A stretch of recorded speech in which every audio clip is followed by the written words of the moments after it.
Let me ask you, is time really a one-way street? The new research suggests that Einstein's famous wormhole theory might hold the key to the mind bending possibility of a hidden mirror of time. And friends, as you know, mirror always casts an inverted image. In this video, we break down the latest theoretical physics breakthrough that is challenging everything we know about the arrow of time, entropy, and the fabric of space-time. Could wormhole act as a portal to a mirror reality where time flows in the reverse direction? We dive into the science behind the headlines and explain what this discovery means for the future of quantum mechanics and cosmology. Let's go. What if everything we know about time is backward? We have been told that the time flows in only one direction, from past into the present and towards an inevitable future. It's the arrow of time. But what if that arrow isn't just pointing forward?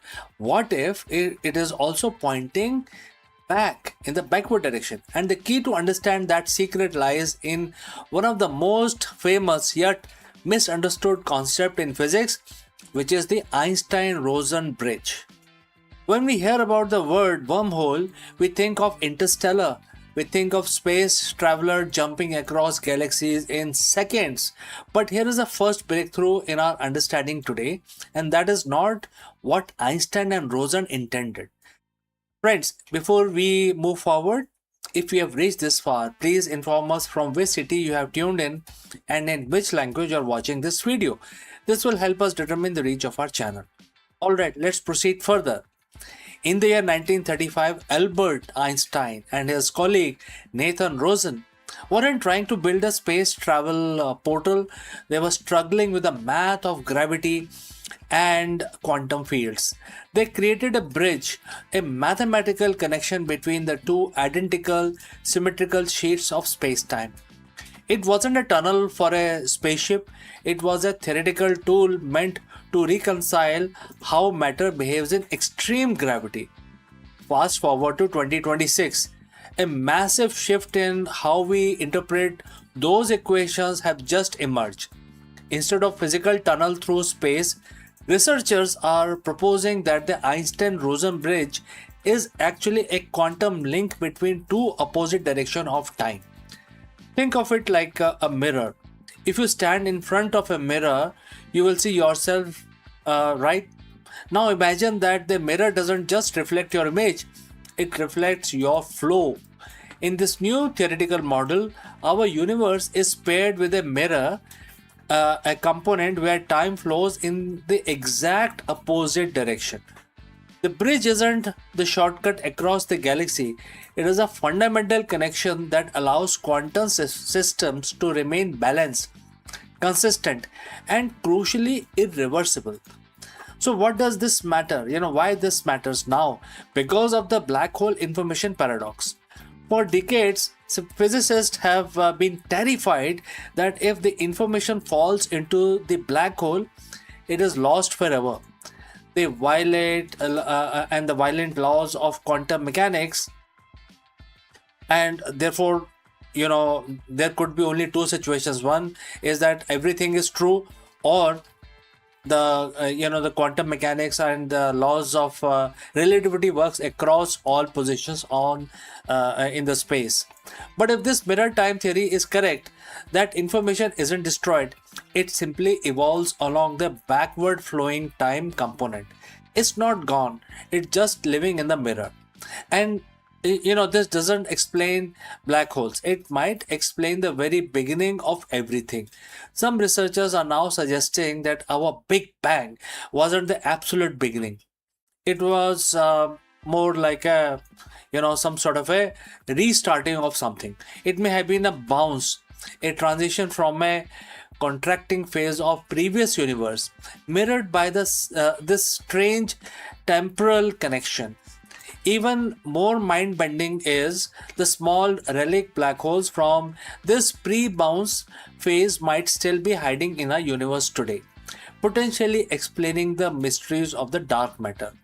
We aren't building time machines today. and we are not going to be traveling through space tunnels to another galaxy anytime soon. But we might have just discovered something deeper. That time isn't just a line, it is a tapestry woven together by forward and backward threads, holding in place by most beautiful mathematical bridge ever conceived. The universe isn't just expanding, it is reflecting, and we are finally starting to look into the mirror. So, friends, what do you think about this new proposed idea to solve the biggest issues that we face in our physics today? I'd like to know from you. Please send in your comments. Before I close this live stream, a word about our affiliate partner. Stop settling for a good enough video. If your built-in laptop camera looks like a grainy mess, it is time for an upgrade. Want to instantly level up your video presence?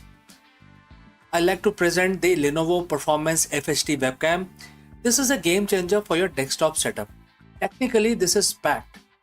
It has a very sensitive RGB sensor, very crisp photographs it takes. Also comes with two microphones on board, which helps you to record very clear voice in stereophonic format. And these microphones are very sensitive. You can actually move away from the camera up to 2 meters, and these microphones will pick up your voice without any problem. This is a very strong piece. This is very sturdy. Comes with tripod ready. Comes with a very long leash, so it gives you a lot of flexibility to place the webcam wherever you want to keep in your studio.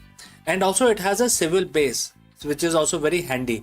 So if you want to basically level up your game and you want to pick up this camera at a discount, please click on the link here or scan the QR code. Now let's get back to our video.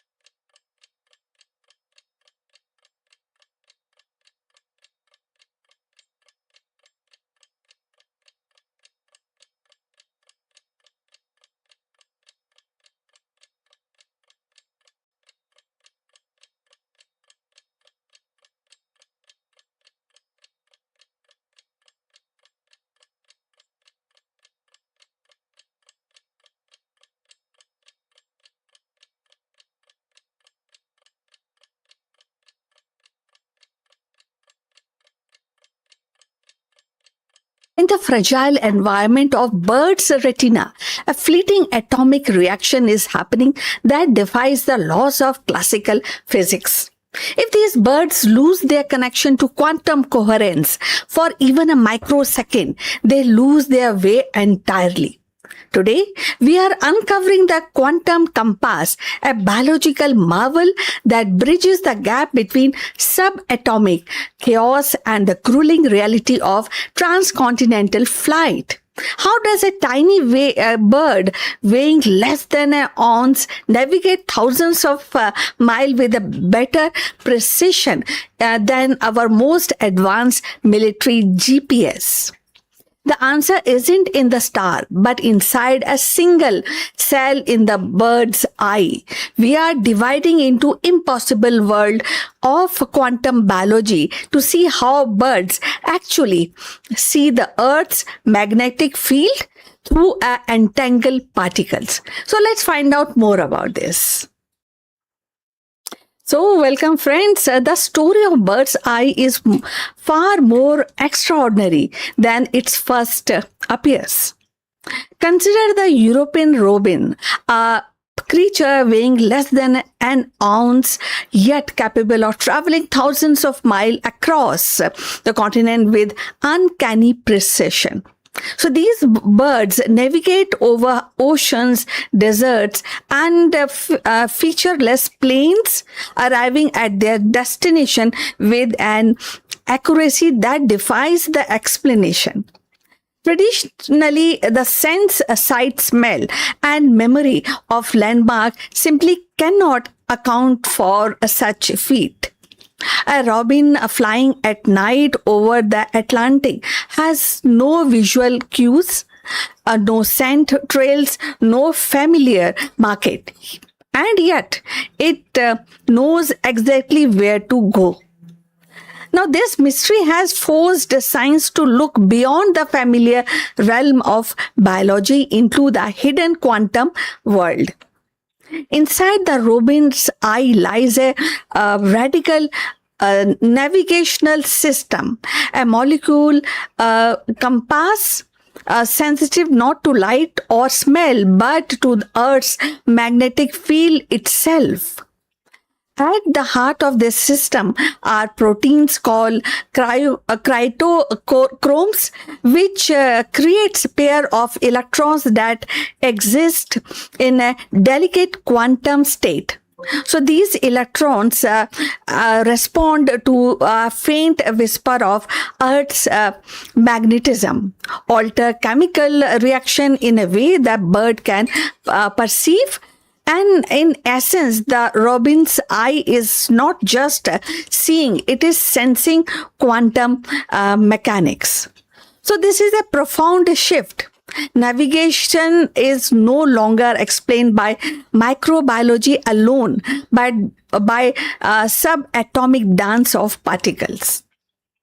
The robin's superpower is quantum compass, hidden in a plain sight, embedded in its biology, yet operating on principles of physics that challenges our everyday intuitions. So what seems like instinct is, in fact, a living experiment in quantum entanglement or coherence. The hidden quantum world inside a bird's eye reminds us that nature often works on scale we cannot see. It is a bridge between the vastness of migration routes and the smallest building block of reality. And in that bridge lies one of the most staggering truths. The robin's journey across thousands of miles is guided not by the stars above, but by the quantum mysteries within. The migratory birds are also in the same league. So friends, if you have reached this far, please inform us from which city you have tuned in and which language you are watching this video. This will help us to determine the reach of our channel. So now let's continue with our discussion.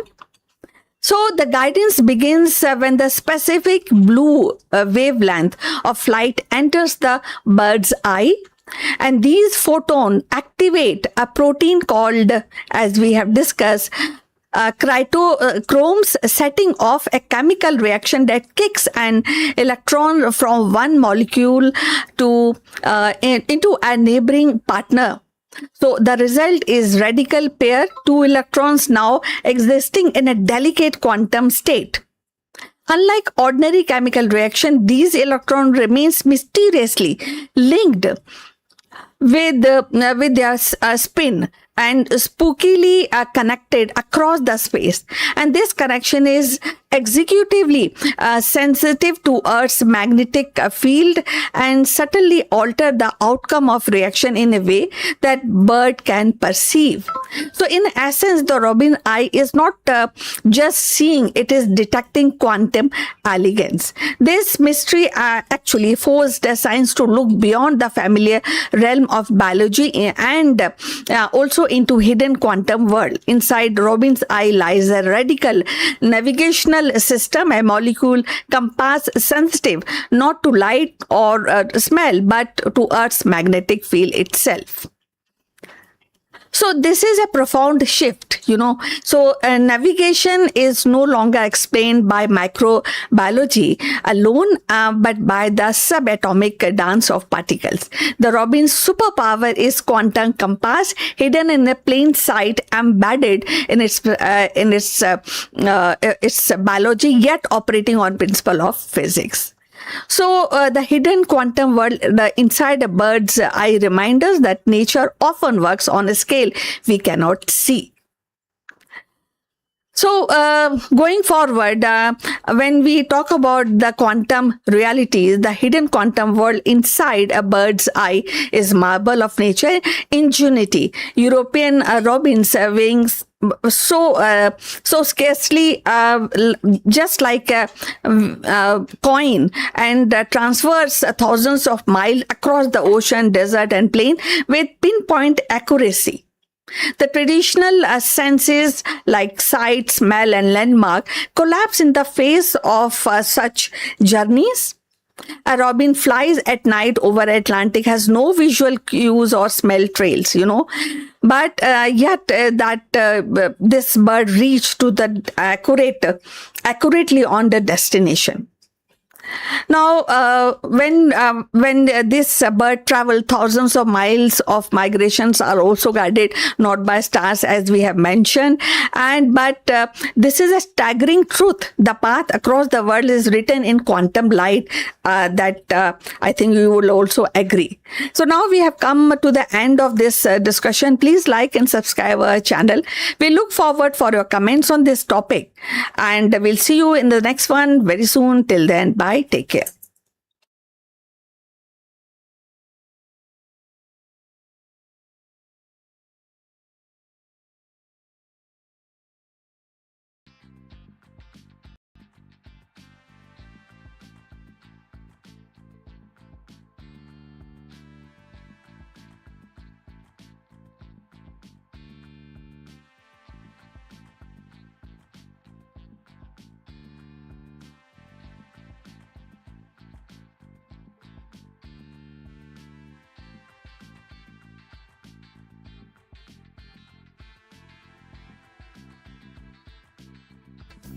Hello, friends. In today's volatile business landscape, even the most successful CEO often find themselves navigating a joyless market, a reality defined by a constant change and the temporary gains. Therefore, in this video, we dive deep into the profound wisdom as mentioned in Bhagavad Gita, and we will try and extract the actionable leadership lessons for the modern executive.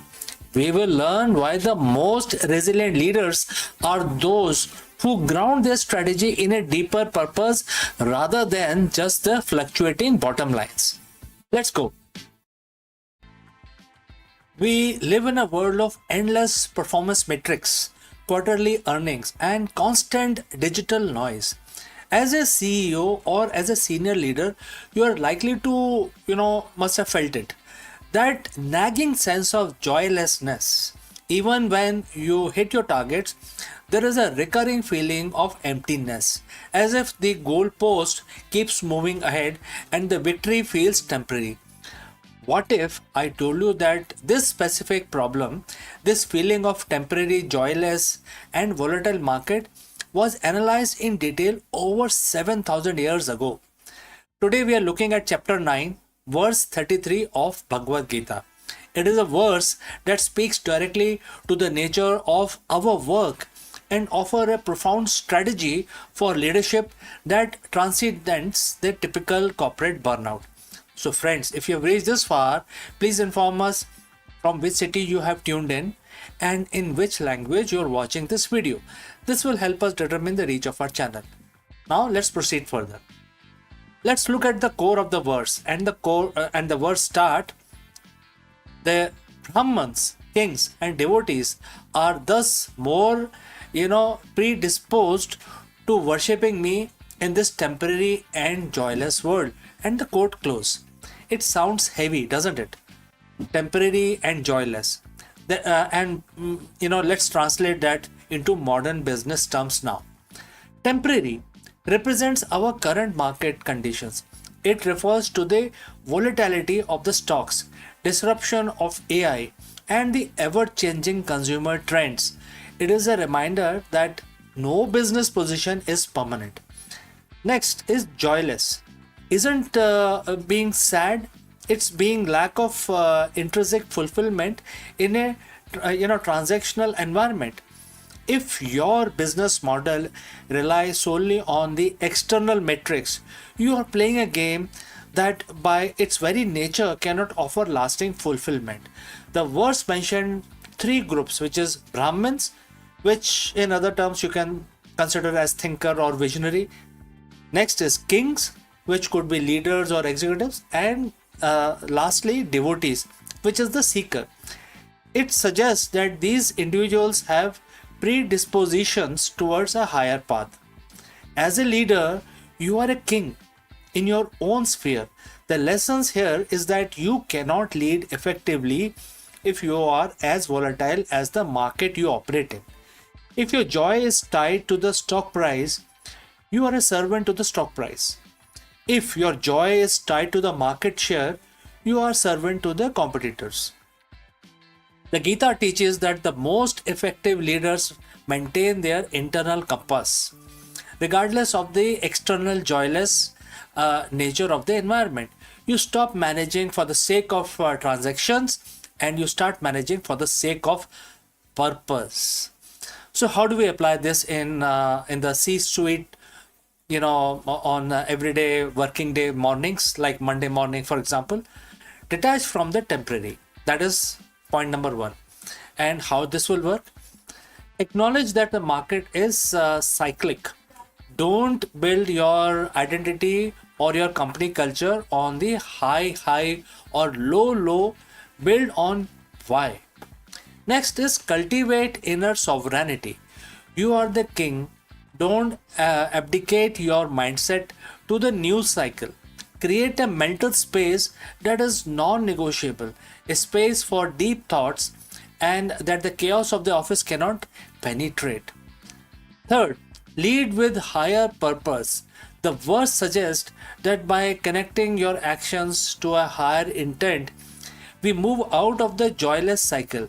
When your team sees that you aren't just chasing revenue but serving a greater mission, the joy returns to the work. It becomes meaningful. The market is and will always be temporary, but your influence as a leader doesn't have to be.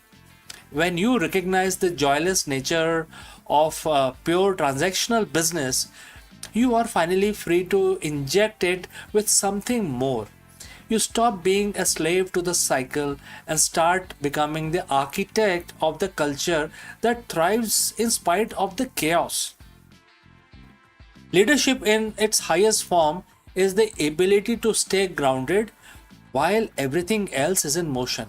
And that is the important lessons that we learn from chapter 9, verse 33.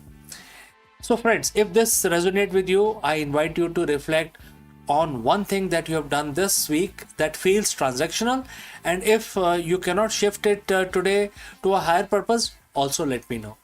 Don't forget to subscribe for more deep dives into the ancient wisdom for the modern C-suite, and I will see you again very soon in the next one. Before I part in this video, a few words about our affiliate partner. Stop settling for a good enough video. If your built-in laptop camera looks like a grainy mess, it is time for an upgrade.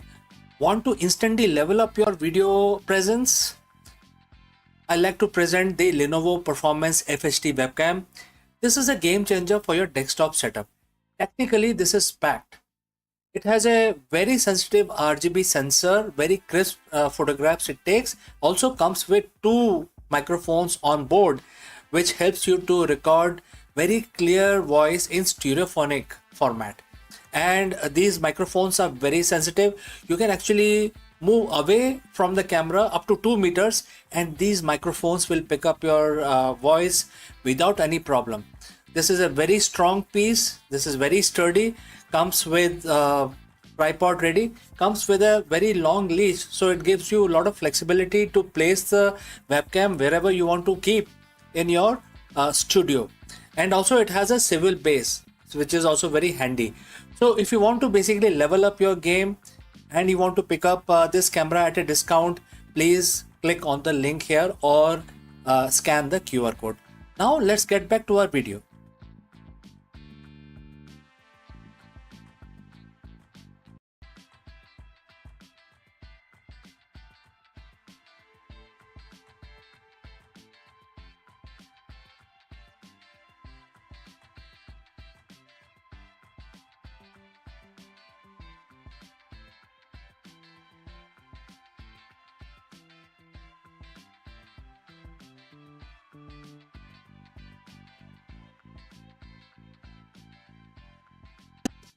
Hello friends. Ferrari has officially entered the electric era with an all-new Ferrari Luce. In this video, we take an exclusive first look at the Maranello's first fully electric car, a $640,000 four-door super sedan that challenges everything we thought we knew about the electric car performance. Can a battery-powered Ferrari still delivers that legendary prancing horse soul? Is the $640,000 price tag justified? We analyze how the Luce compares to the Puro Sangu and other luxury EVs, and why the Ferrari's move to electric is far more calculated than just chasing trends. Whether you are a die-hard V12 pursuit or an EV enthusiast, this is the most important Ferrari launch of the decade. Let's go and discuss this further. For decades, the name Ferrari has been the synonym with one thing: the raw scream of the combustion engine. From the legendary V12 to the high-strung V8s, Maranello defined the supercar felt like. You know what it really means to have a supercar. Therefore, people used to say that I own a Safari. But today, the history book has been rewritten. Ferrari has officially unveiled the Luce, their first ever fully electric vehicle. It's a bold $640,000 statement that they aren't just joining the EV race, they intend to lead it. But can a battery powered car truly capture the prancing horse soul? Today we are breaking down everything you need to know about the most controversial, technologically advanced and expensive car Ferrari has ever produced. So friends, if you reached this far, please inform us from which city you have tuned in and in which language you are watching this video. This will help us determine the reach of our channel. Alright, let's move ahead. Let's get straight to the numbers. Because they are staggering, the Luce is built on a dedicated EV platform housing a 122 kilowatt hour battery pack. This isn't just an engine swap. This is a ground up engineering. It features 4 electric motors, one for every wheel, producing a combined 1050 horsepower, 1000 horsepower. That's enough to propel this 5-seat Grand Tourer from 0 to 100 kilometers per hour in just 2.5 seconds. To put that in perspective, it is faster than V12 powered by Puro Sangue. The drive system is rear biased for that classic Ferrari handling feel, with the rear motors capable of putting down 843 horsepower on their own. And for those wondering about the range, it's rated for about 530 kilometers on a single charge. It's clearly built to be usable GT, not just a track toy. The biggest hurdle for an electric sports car is emotion. Without the roar of V12, where is the passion? Ferrari spent 5 years with 40,000 kilometers of testing to answer this question. Instead of playing a synthetic fake engine noise through speakers, Luce use an innovative amplified hum.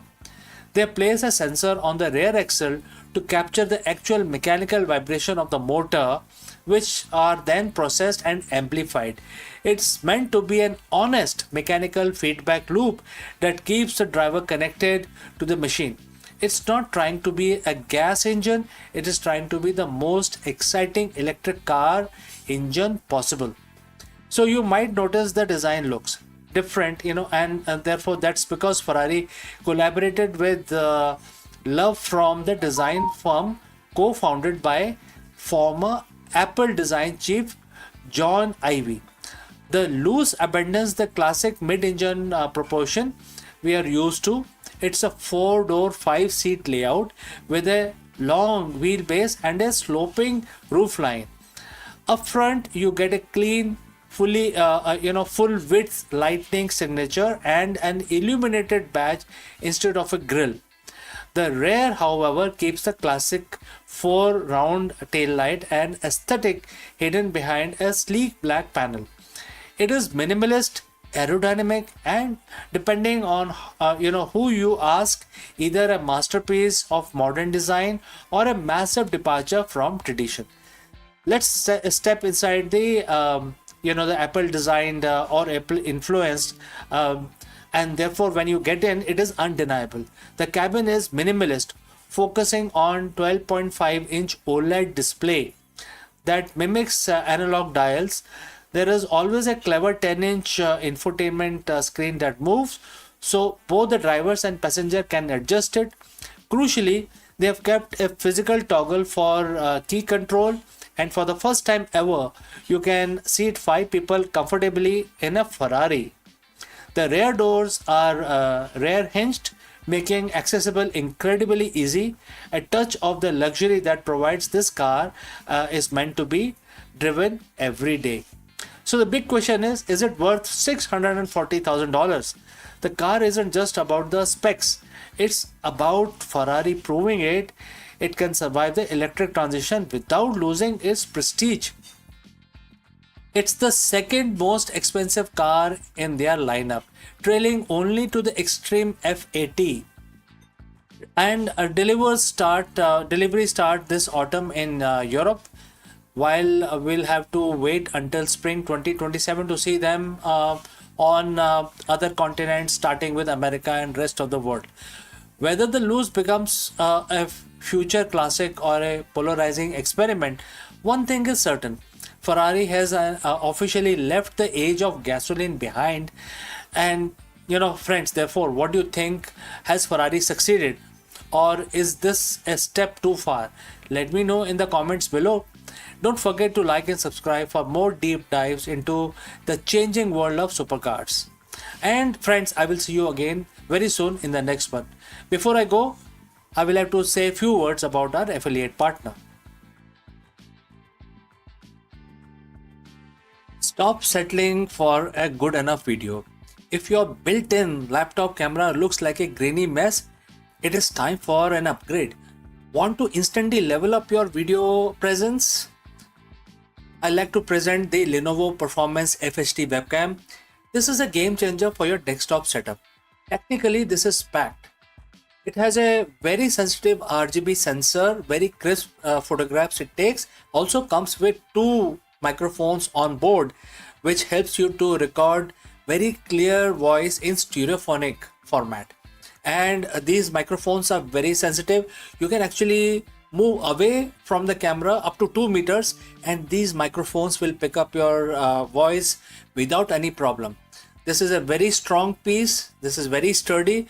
Comes with tripod ready. Comes with a very long leash, so it gives you a lot of flexibility to place the webcam wherever you want to keep in your studio. And also it has a swivel base, which is also very handy. So if you want to basically level up your game and you want to pick up this camera at a discount, please click on the link here or scan the QR code. Now let's get back to our video.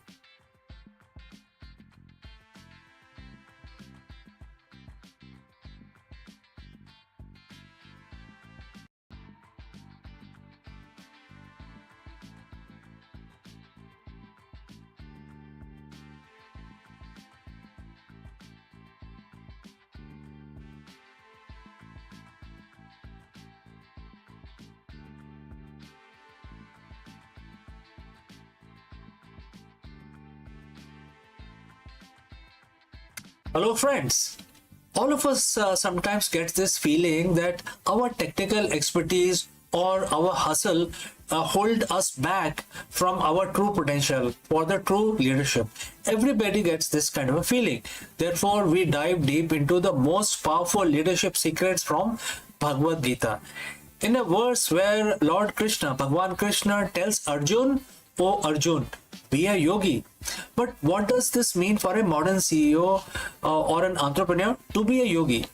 Today we are going to break down why the yogi, the leader with disciplined equanimity, consistently outperform the 3 most common type of executive. Let's go. In the modern corporate world, we are taught that to win, you must be a specialist. You must be the smartest person in the room. the hardest worker in the office, or the most disciplined follower of the playbook. We obsess over KPIs, data points, and 80-hour work week. But have you ever noticed that even the most brilliant specialists eventually hit a ceiling? They burn out. They get blindsided by market shifts. They lose their team. Why? Because they are missing what ancient wisdom calls the unfair advantage. Over 7,000 years ago, on a battlefield far removed from the modern glass walled boardrooms, a guide named Bhagwan Krishna gave a piece of advice to a leader in crisis. That advice is found in Bhagavad Gita, chapter 6, verse 46, and it says, quote starts, "The yogi is superior to the ascetic.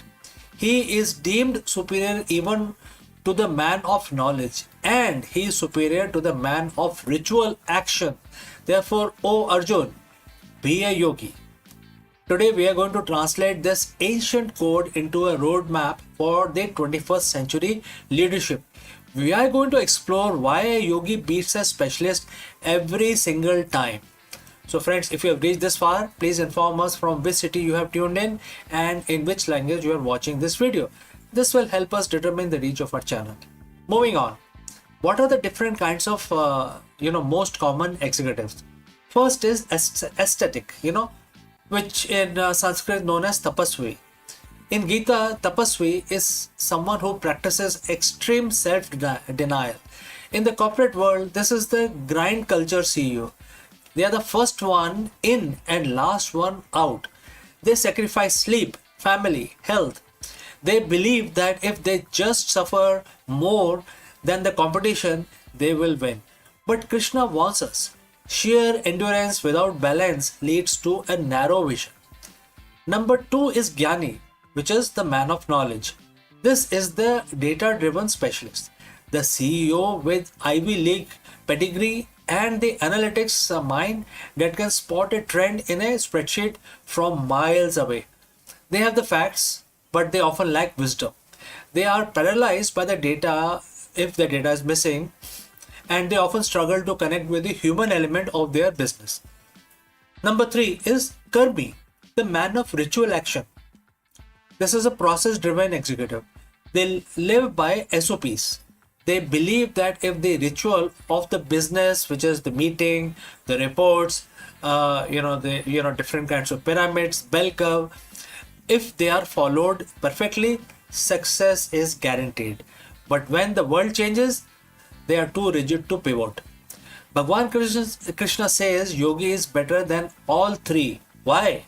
Because the yogi CEO is a leader who has mastered their inner environment. They don't just possess knowledge, they possess clarity. They don't just work hard, they work purposefully. They don't just follow process, they follow a vision. A yogi's unfair advantage is equanimity.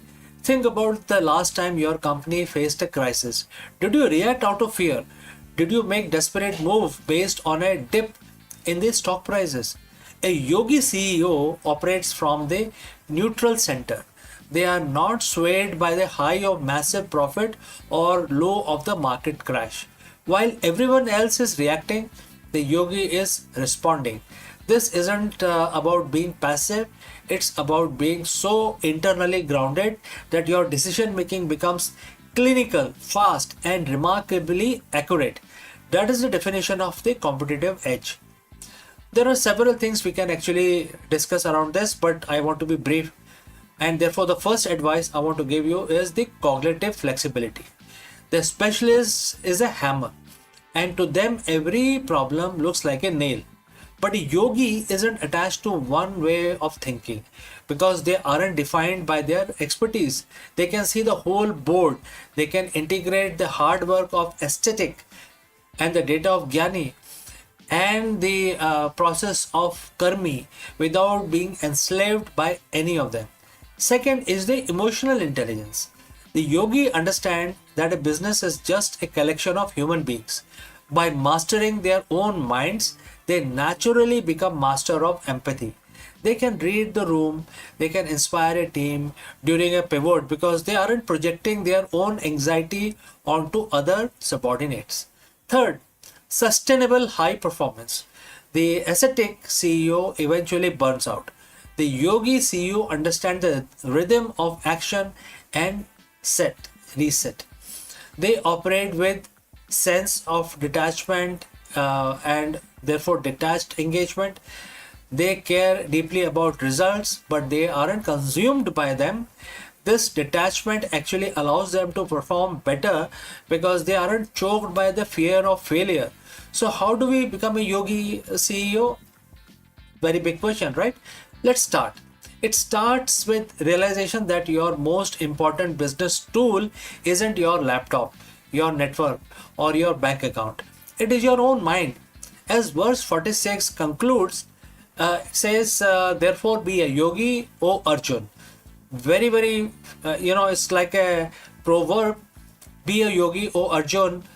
Such few words, but very profound meaning. This is a call to action for every leader. Don't just be a worker. Don't just be an expert. Don't just be a bureaucrat.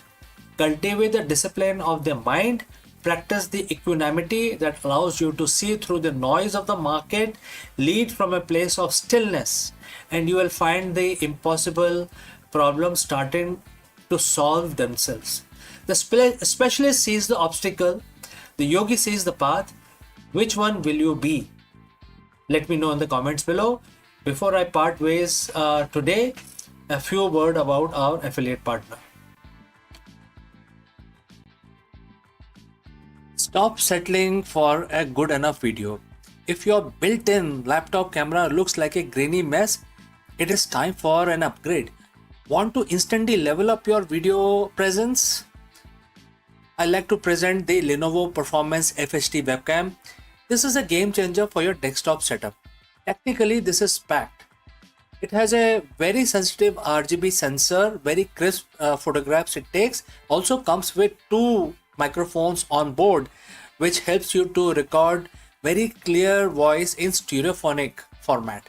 And these microphones are very sensitive. You can actually move away from the camera up to 2 meters, and these microphones will pick up your voice without any problem. This is a very strong piece. This is very sturdy. Comes with tripod ready. Comes with a very long leash, so it gives you a lot of flexibility to place the webcam wherever you want to keep in your studio. And also it has a swivel base, which is also very handy. So if you want to basically level up your game and you want to pick up this camera at a discount, please click on the link here or scan the QR code. Now let's get back to our video.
Friends, we have all heard about the India's largest pharmaceutical company, that is Sun Pharma, also known as Sun Pharmaceutical Industries.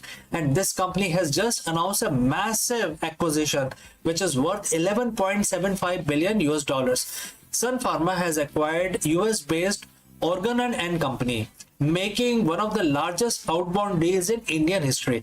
In this video, we break down why Sun Pharma is betting big on the US market and what this means for investors and the global healthcare landscape. Let's discuss this further. In the world of global pharmaceuticals, 11.75 billion isn't just a number, it's a statement. On April 26, 2026, India's largest drug maker, Sun Pharmaceutical Industries, didn't just make a deal, they redrew the map of global healthcare. Sun Pharma has officially entered a definitive agreement to acquire US-based Organon and Company for an enterprise value of 11.75 billion US dollars. This isn't just the biggest deal in Sun Pharma's 40 years history, surpassing even the legendary Ranbaxy and Taro acquisitions.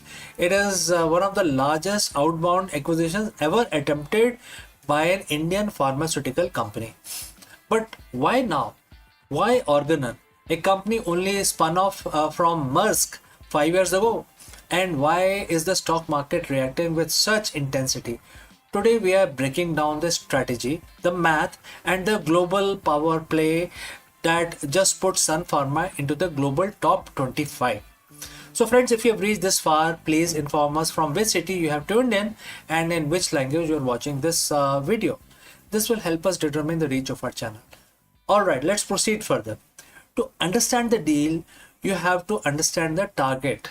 Organon isn't your average pharmaceutical startup.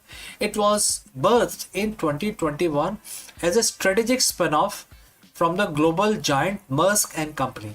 Organon was created to house Maersk's legacy brands, but more importantly to lead in area Maersk wanted to de-emphasize, things like women's health and biosimilars. Today, Organon is a powerhouse with a portfolio of over 70 products commercialized in more than 140 countries. We are talking about massive households, named franchises, and contraception and fertility like Nexopalnan and NuvaRing. They also have their burgeoning biosimilar businesses, essentially high-tech generic versions of expensive biologic drugs. Before the deal, Organon was doing roughly 6.2 billion in annual revenue, but they carried a heavy burden, nearly 8.6 billion in debt left over from the spin-off. That debt made them a target, and Sun Pharma, Dilip Sanghvi saw an opportunity where others saw a risk. For decades, Sun Pharma was known as the generic giant. They were the kings of making affordable versions of off-patent drugs. But the generic market in the US has become a race to the bottom, with shrinking margins and intense competition. Sun Pharma's managing director Kirti Ganorkar has been very clear: the future is in innovation and specialty medicine. This acquisition accelerates that shift by decade.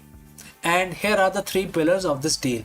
Number one is the women health leadership.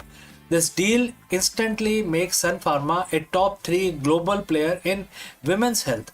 This is a sticky market with high patent loyalty and consistent demand.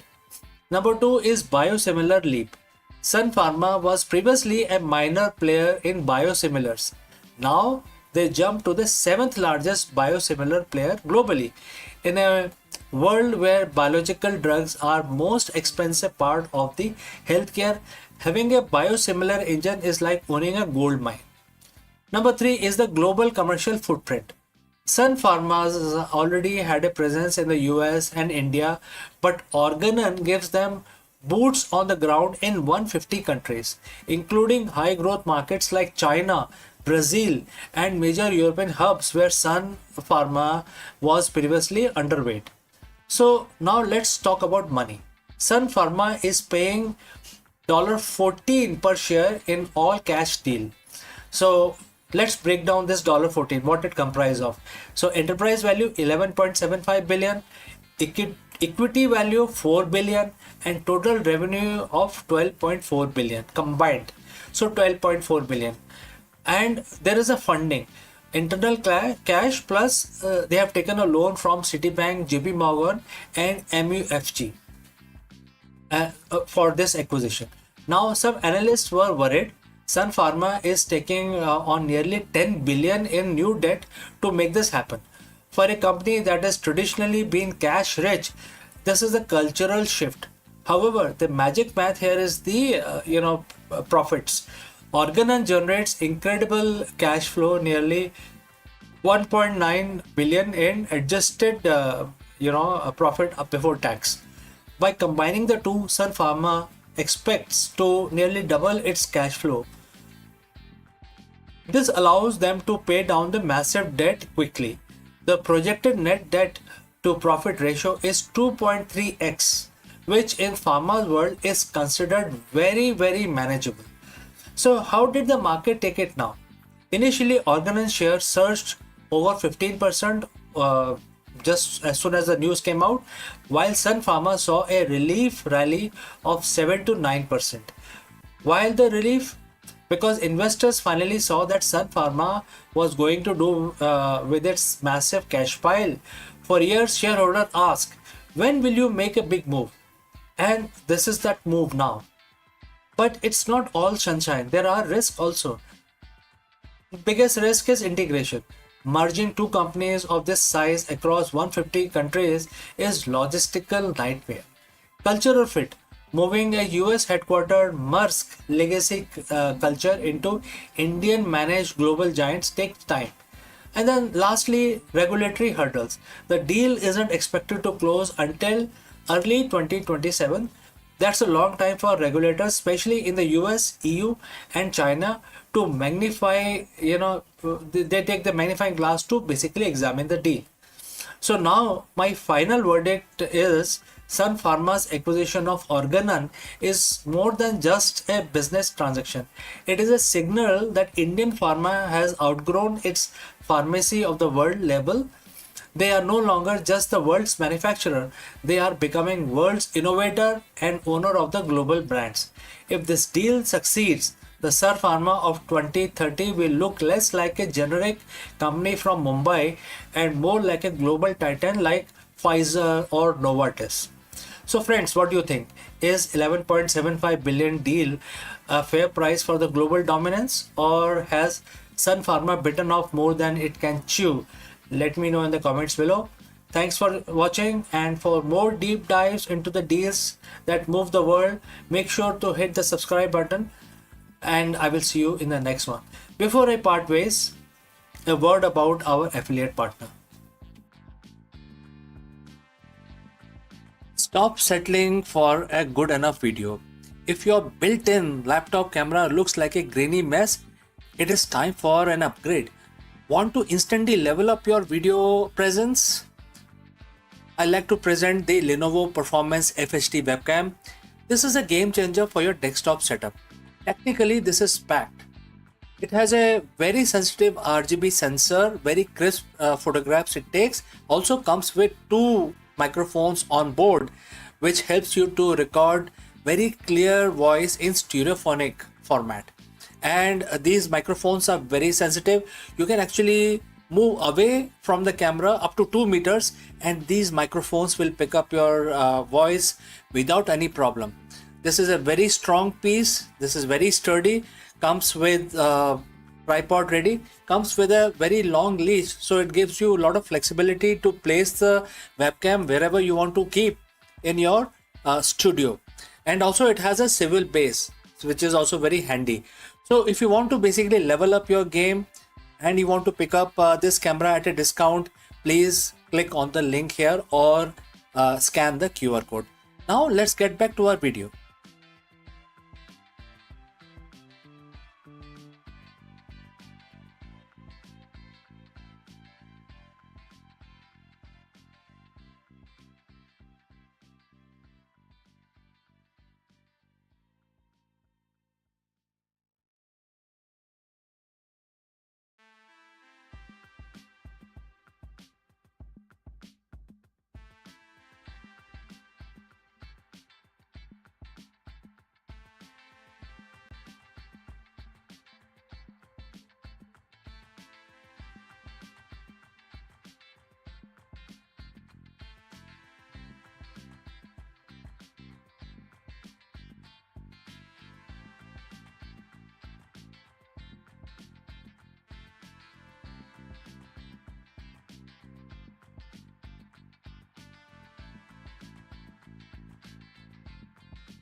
In a groundbreaking discovery, astronomers have captured a rare cosmic handshake. Two blazing quasars in the process of merging. Located billions of light years away, these luminous monsters are powered by supermassive black holes that are spiraling towards each other, destined to become a single, even more powerful and massive entity. What is going on here? Let us explore this further. Imagine looking at a single point of light in the night sky, a light so bright it outshines the entire galaxy of hundreds of billions of stars. Now imagine looking closer and realizing that the single point isn't one object, it's two, and they are rushing towards each other at millions of miles per hour. Astronomers have just confirmed one of the rarest sights in our universe, a pair of blazing quasars caught in the middle of chaotic, violent merger. This isn't just a pretty light show. It is a snapshot of the early universe, a time when the galaxies were still young and messy. Today we are going to peel back the layers of this discovery. We will talk about what is quasar actually is, how we found these two needle in haystack twins, and why this discovery might be a crystal ball looking into the future of our own Milky Way. So friends, if you have reached this far, please inform us from which city you have tuned in and in which language you are watching this video. This will help us determine the reach of our channel. Alright, let's proceed further. Before we can understand the collision, we have to understand the titles involved here.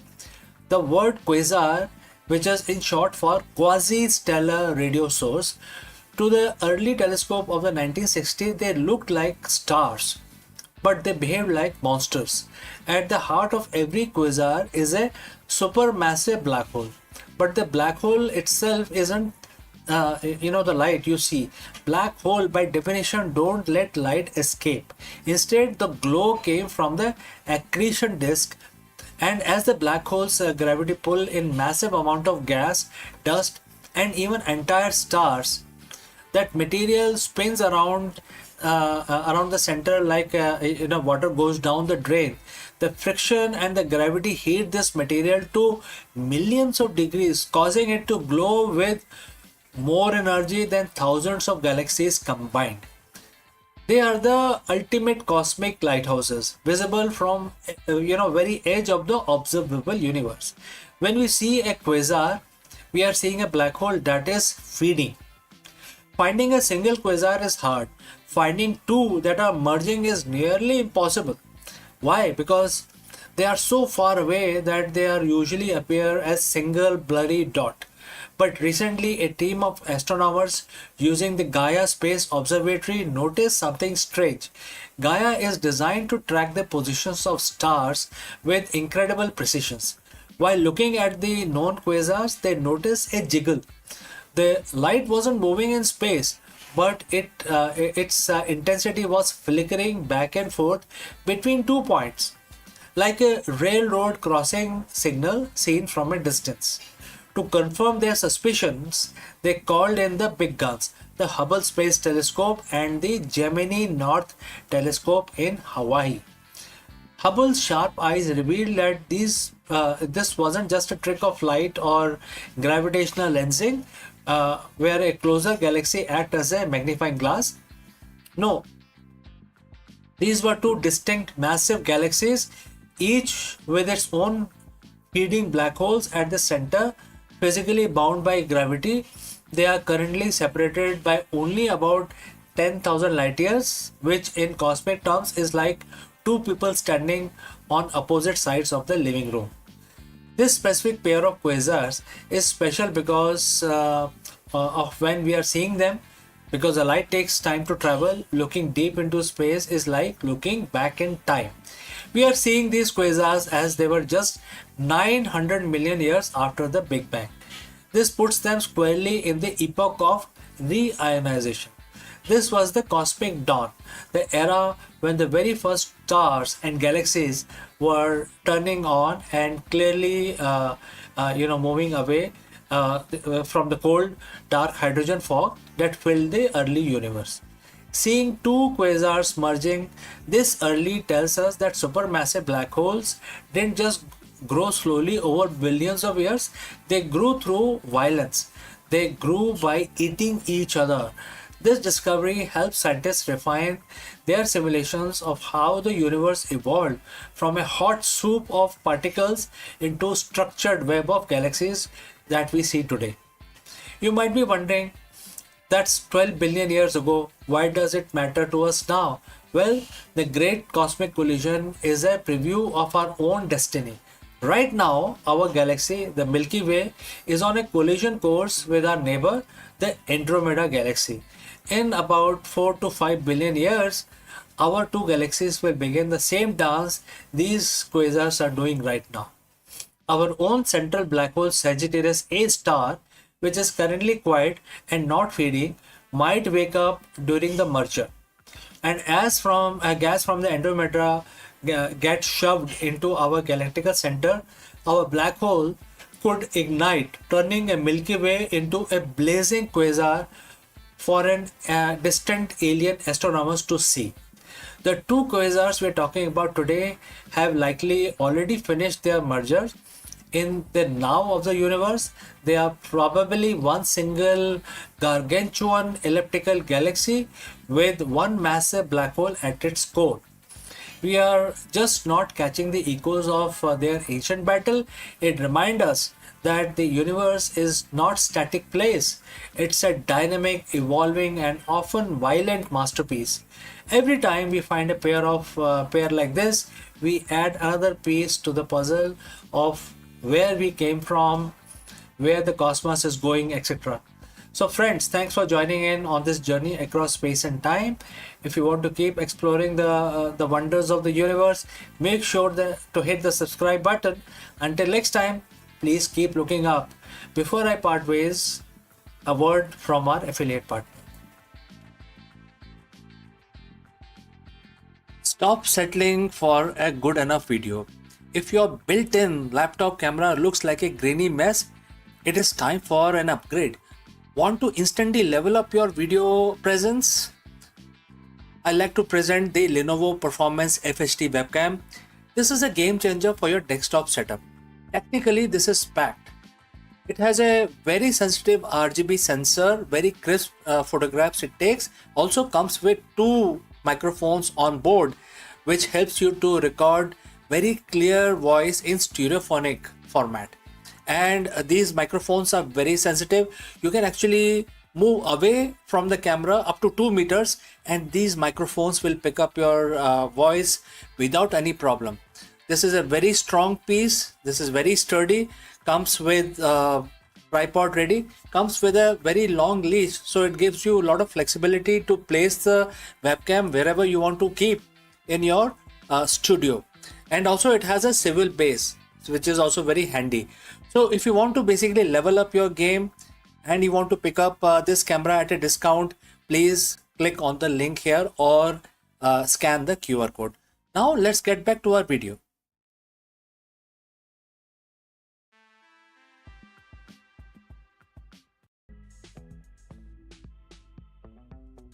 Friends, the question today is, as wealth grows, do men decay? Well, some people say they do. Today we will dive deep into the paradox of progress and the hidden cost of wealth accumulation. In this compelling video, we will explore the psychological, moral, and the social changes that can occur as the men gain wealth and power. Let's go.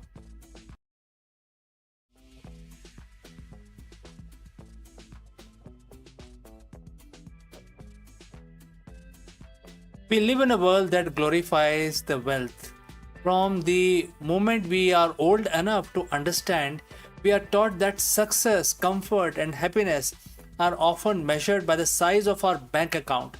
We chase promotions, dream of bigger houses, covet the latest tech, and all under the assumption that more is always better. But what if that wasn't entirely true? What if beneath the shimmering surface of the prosperity there is a hidden cost, a silent erosion that impacts the very core of who we are, especially for men as well as for women? Today we are going to ask a provocative, perhaps even unsettling question: as the wealth grows, do man decay? When we talk about decay, we are not just talking about the physical aspect of it. This isn't about aging. It's about something deeper. It's about the erosion of the character, the fading of the purpose, the fracturing of the genuine connection. It's about the hollowness that creep in even as the external success reaches its peak. For centuries, men have been conditioned to be a provider, protector, conquerors, etc. Our identity often intrinsically linked to our ability to achieve and acquire. So when that acquisition reaches unprecedented levels, what happens to the man himself? Does the very fuel that drives the men, the ambitious for generating wealth, ultimately consumes the man? We are not here to demonize the wealth. Far from it. Wealth can be a tool for good, for freedom, for impact, but like any other powerful tool, it demands respect, awareness, and a clear understanding of the potential pitfalls. Think about the traditional male identity. Historically, it was often forged in the purpose, building, creating, providing, etc. A man's worth was in his contribution, his skill, his character. But in the modern pursuit of wealth, particularly extreme wealth, identity can subtly shift. Instead of driving self-worth from who they are or what they do, it can become dangerously tied to what they own. The endless pursuit of more can create a hamster wheel. You buy the dream car, a bigger house, a private jet. For a moment, there is a thrill, but then the novelty wears off and the void remains. The next logical step is to acquire something even grander. This isn't sustainable. It transforms a man from a purposeful being into a consumer, an accumulator. The drive shifts from internal fulfillment to the external validation. And when your identity is built on possessions, what happens when those possessions inevitably fail to satisfy or worse, are lost? One of the most insidious form of decay that wealth can inflict is in our own relationship. Genuine connections, intimacy, vulnerability, these are the foundation of the true human flourishing. But wealth can act as an isolation chamber. Firstly, the sheer demand of acquiring and maintaining wealth often means sacrificing time with family, with friends, with community, long hours, constant travel, endless strategizing. These can create physical and emotional distances. Secondly, wealth can breed suspicion. Is this person genuinely interested in me or in what I can do for them? Are they my friend or my access point? This constant questioning can make genuine vulnerability incredibly difficult, leading to a guarded existence. Thirdly, the lifestyle associated with extreme wealth can be exclusive. It can separate men from their roots, from the everyday experience that fosters empathy and connection with the wider world. When your circle shrinks to only those who share your specific, often insular economic reality, you lose touch with the richness and the diversity of the human experience. This social decay leaves men feeling profoundly alone even when surrounded by others. Human beings, and men in particular, often thrives on challenge, on purpose, on overcoming obstacles. There is a certain edge that comes from striving, from feeling the grit of the struggle. It forges resilience, gratitude, and a deeper appreciation for achievement.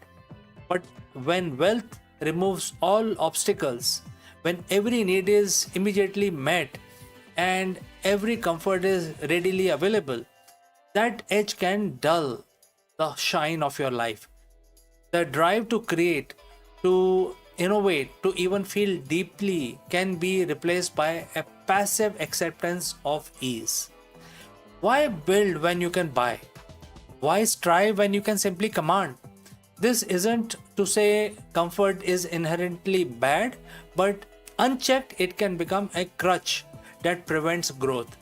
It can lead to state of a sort of emptiness, a profound boredom that even greatest luxuries cannot remove.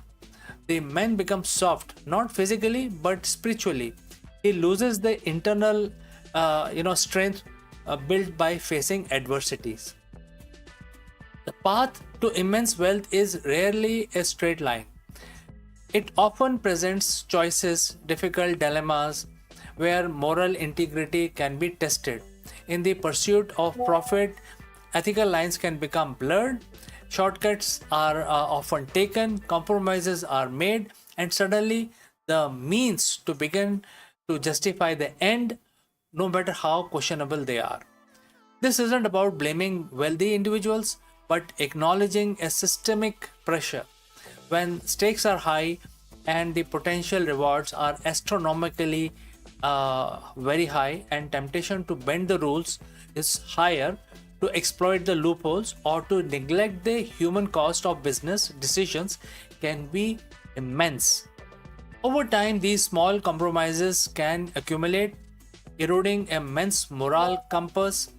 What was once unthinkable becomes unacceptable, or rather acceptable, and then it becomes absolutely normal. The decay here is in the spirit, in the values that once defined the man. When a man loses his ethical grounding, he loses a fundamental part of his humanity. Wealth can create powerful illusions of control. The belief that money can solve every problem, protect against every threat, and guarantee a certain future. This can lead to hubris, a sense of invincibility that blind men to their own vulnerability and unpredictable nature of life. But beneath this illusion often lies a profound fear, the fear of loss. The more you have it, the more you have to lose. The constant pressure to maintain, to grow, to protect assets can be a source of immense anxiety. This fear can consume mental space, leading to an inability to truly relax, to be present, or to simply enjoy what has been accumulated. This isn't just about financial loss, it's about the loss of identity tied to that particular wealth, the loss of status, the loss of perceived power. This fear can lead to desperate measures, further ethical compromises, and overall sense of unease, even in the midst of the luxury. It's a mental decay, a constant state of low grade panic, regardless of external circumstances. So, if the potential for decay is real, how do we reverse it? How do we cultivate growth even amidst immense wealth? It starts with awareness and intention. Recognize that wealth is a tool, not an identity. It's about consciously choosing where to focus your energy and attention. Re-establish purpose beyond profit. Find meaning in contribution, in creation, in legacy that isn't just about monetary value. What problems can you solve? What goods can you foster? Prioritize genuine connections. Actively invest time and vulnerability in your relationships. Seek out authentic friendships. Nurture family bonds and engage with diverse communities. Embrace discomfort and growth. Don't let comfort breed stagnation. Seek out new challenges, learn new skills, push your boundaries in a way that aren't tied to financial gains. Cultivate gratitude and mindfulness. Appreciate what you have rather than constantly striving for what you lack. Practice mindfulness to stay present and connect to the richness of everyday life. Define your value and live them. Regularly assess your actions against your core values. By willing to make it harder, more ethical choices, even if it means sacrificing short-term gains. Wealth in itself is neutral. It is the human response to it, the choice we make, the value we hold, that determine its ultimate impact. The question is, as wealth grows, do men decay? Isn't meant to be condemn a success or glory of the rich man, but to invite deeper introspection. It is a reminder that the true prosperity isn't just about what you accumulate, but about you become what you become in the process. The greatest riches a man can possess are not found in the vaults, but in the character, his relationships, his purpose, and his peace of mind. Let us strive not just for financial growth, but for human flourishing. Let us use wealth as a means to build a richer life, not a hollow one. Because in the end, the only thing that truly decays is that what which is neglected. And let us not neglect the men who we are in the pursuit of wealth as we desire.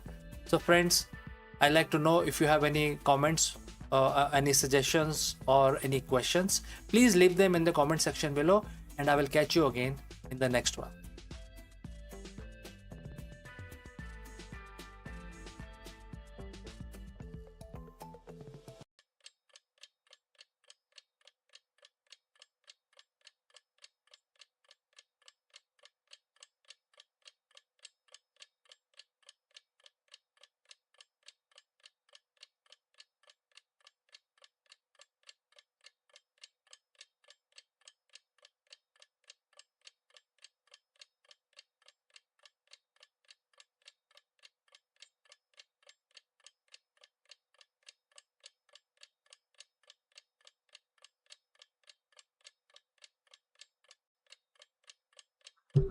Hello, friends.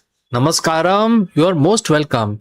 Have you ever given a thought about what separates a reactive manager from an industry shaping leader? It often comes down to one thing, which is perception. While the corporate world often, obsesses over external metrics, the most successful CEOs understand the true competitive advantage begins with internal mastery.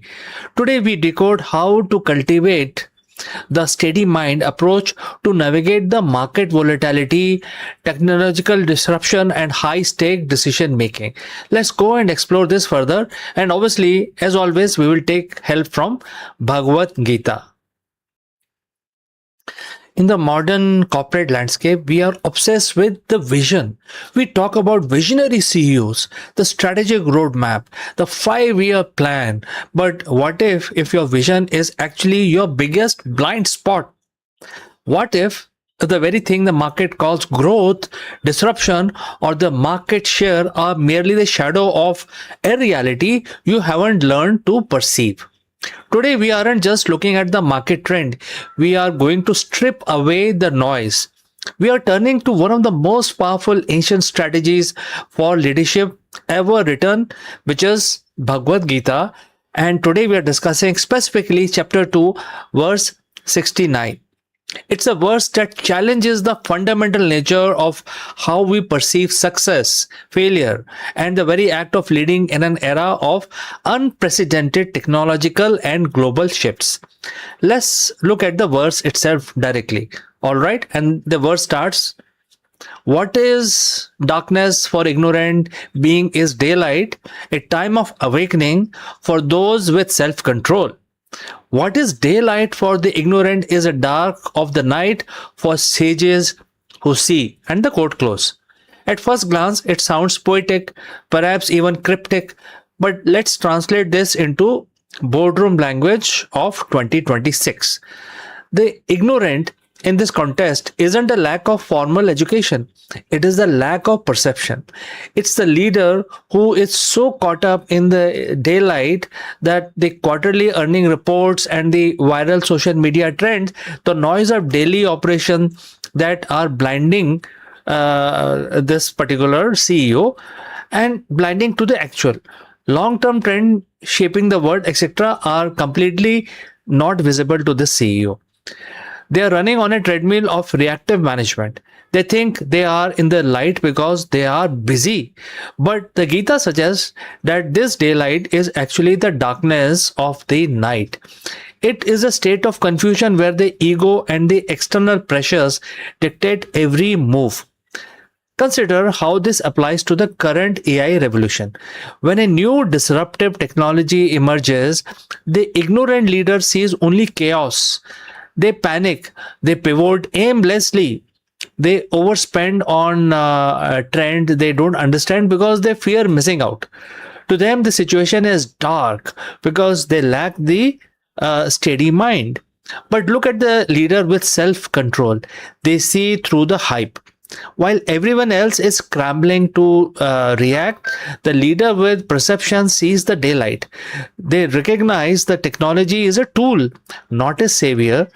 They see the underlying structural shift.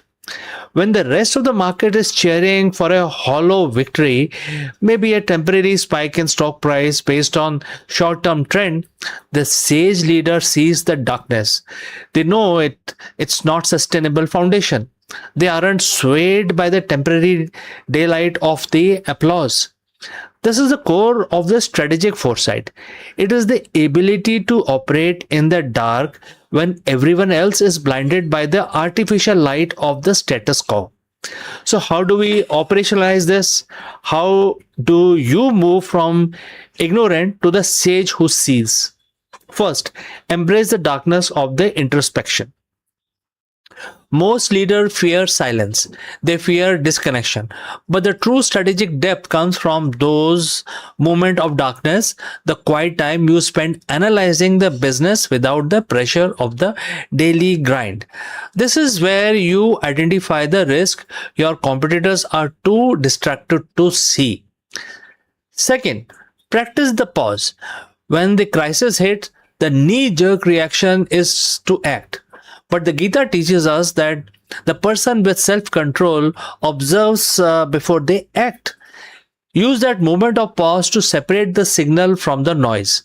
If you are the loudest voice in the room during a crisis, you are probably operating in the daylight of the ignorant. Third, define your own daylight. Don't look at the market, don't let the market dictate what success looks like. If you are chasing the same KPIs as everyone else, you are living in their reality. Define your own metrics, matrices based on long term sustainability, team resilience, and genuine value creation. The Gita doesn't ask you to renounce the business, it asks you to master your perception within it. When you learn to see what others misses, you stop being a passenger to the market trend. You stop being a slave to the fear of missing out. You become an architect of the future. The darkness of the ignorant is your daylight. The daylight of the ignorant is your night. Master your perception, and you will find that most complex business challenges eventually begin to clarify themselves. So, friends, thanks for joining me on this deep dive. If this shift in perspective resonated with you, I encourage you to subscribe Akulmach. We are here to bridge the gap between ancient strategy and the future technology. My name is CK, and I will see you very soon in the next one.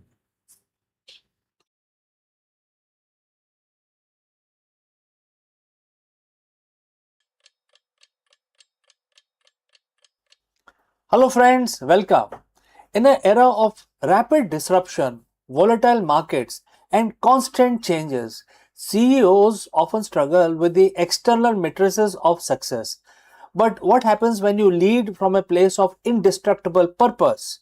We explore how shifting your perspective from transient to the eternal allows you to lead with unwavering clarity, courage, and resilience. Let's go and discuss this further. In the modern boardroom, we talk a lot about disruption, market volatility, and competitive threats. We treat these, like an isolated business problems to be solved with spreadsheet and strategies, etc. But what if the stress you are feeling, The weight of the responsibility isn't just a business problem. What if it's a deeper existential calling? So, welcome friends. Today we are just talking about leadership tactics. We are also talking about a 7,000-year-old framework that is arguably the ultimate guide for a CEO in the 21st century, and that is Bhagavad Gita. Specifically, we are diving into chapter 2, verse 18, a verse that serves as a profound, uncompromising mandate for any leader. And the verse starts like this, and the quote begins: what can be destroyed is the external body housing the imperishable and indestructible soul. O descendants of Bharat, arise and fight. And the quote close. So, friend, before we move forward, if you have reached this far, please inform us from which city you have tuned in and in which language you are watching this video. This will help us determine the reach of our channel. Alright, let us decode this particular verse. Let's break down the verse. Krishna is speaking to Arjun, a warrior paralyzed by the gravity of his situation. He says, what can be destroyed is the external body. Think about your business, your quarterly results, your stock price, your office space, your current product line, even your brand reputation. These are the external bodies of your organization. They are, by definition, subject to change. They can be destroyed. As a CEO, we spend 99% of our time obsessing over these external transient things. We tie our identity to them. When the company hits a slump, we feel like we are falling. When the market shifts, we feel like our mission is dying. But Krishna's message is that there is an imperishable soul. The core mission of your integrity, your vision, and the true value you provide to the world, that cannot be destroyed. When you lead from the core, you stop being a slave to the volatile market. You stop leading out of fear of losses, and you start leading from a place of unshakable principle. So, if the external is temporary, does that mean we should just give up and meditate in a cave? No. The words command, arise and fight. This is the part that resonates most with the CEO's reality. Many leaders suffer from analysis paralysis or the fear of making the wrong move. But here, the command is clear. You are in a position of power and you have a duty. Arising is an act of clarity. It means standing up, shedding the paralysis of doubt, and aligning yourself with your deeper purpose. Fighting isn't about being aggressive or ruthless, it's about being decisive. It's about taking the responsibility of your role and executing your vision without attachment to the outcome. So when you know that your core mission is indestructible, you make better decisions. You become bold because you realize that even if the external body of a specific project fails, your fundamental commitment to truth and value remains intact. You stop playing not to lose and start playing to win. How do you apply this tomorrow morning in your boardroom meeting or in your office? There are a few things I would like to share with you. First, detach from the outcome. When you sit down for that high stake meeting, remind yourself that the deal or the result is an external event. Your integrity and your duty are what matters now. Number two, identify your soul. What is the core, unchangeable mission of your company? Define it, write it down, and let that be your North Star, your guiding principle. Number three, execute with presence. When it's time to make a hard call, a layoff, a pivot, or a merger, don't do it from a place of anxiety. Do it from a place of duty. That is the warrior spirit. The world doesn't need more CEOs who are just managing, declining, or fearing the next disruption. The world needs leaders who understand that they are part of something larger, something that cannot be extinguished by by a down quarter or changing markets. You are not just a manager of assets, you are steward of a vision. So acknowledge the temporary, embrace your duty, and most importantly, arise and fight. So friends, thanks for watching. If this resonates with you, I will love to hear your thoughts in the comments below. How are you leading from your imperishable core today? Until next time, stay focused and lead with purpose. See you in the next one. Hello दोस्तों, आप सबका स्वागत है। गणेश जी की पूजा start करते हैं और गणेश जी की पूजा हम एक मंत्र का उच्चारण करके करेंगे। आप सबको पता है कि हम हर रोज़ अपने काम शुरू करने से पहले भगवान को याद रखते हैं और उस मंत्र का उच्चारण करते हैं। तो ठीक है जी, अपना हाथ जोड़ लीजिए और मेरे साथ इस मंत्र का उच्चारण 11 दफ़ा करेंगे। ओम गम गणपते नमः। ओम गम गणपते नमः। ओम गम गणपते नमः। ओम गम गणपते नमः। ओम गम गणपते नमः। ओम गम गणपते नमः। ओम गम गणपते नमः। ओम गम गणपते नमः। ओम गम गणपते नमः। ओम गम गणपते नमः। ओम गम गणपते नमः। ओम गम गणपते नमः। ओम गम गणपते नमः। ओम गण गणपते नमः। तो हमारी पूजा संपन्न हुई। हम अपना दिन शुरू करेंगे और इस आशा के साथ हम आपसे विदा लेते हैं कि आपका दिन मंगलमय हो। नमस्कार।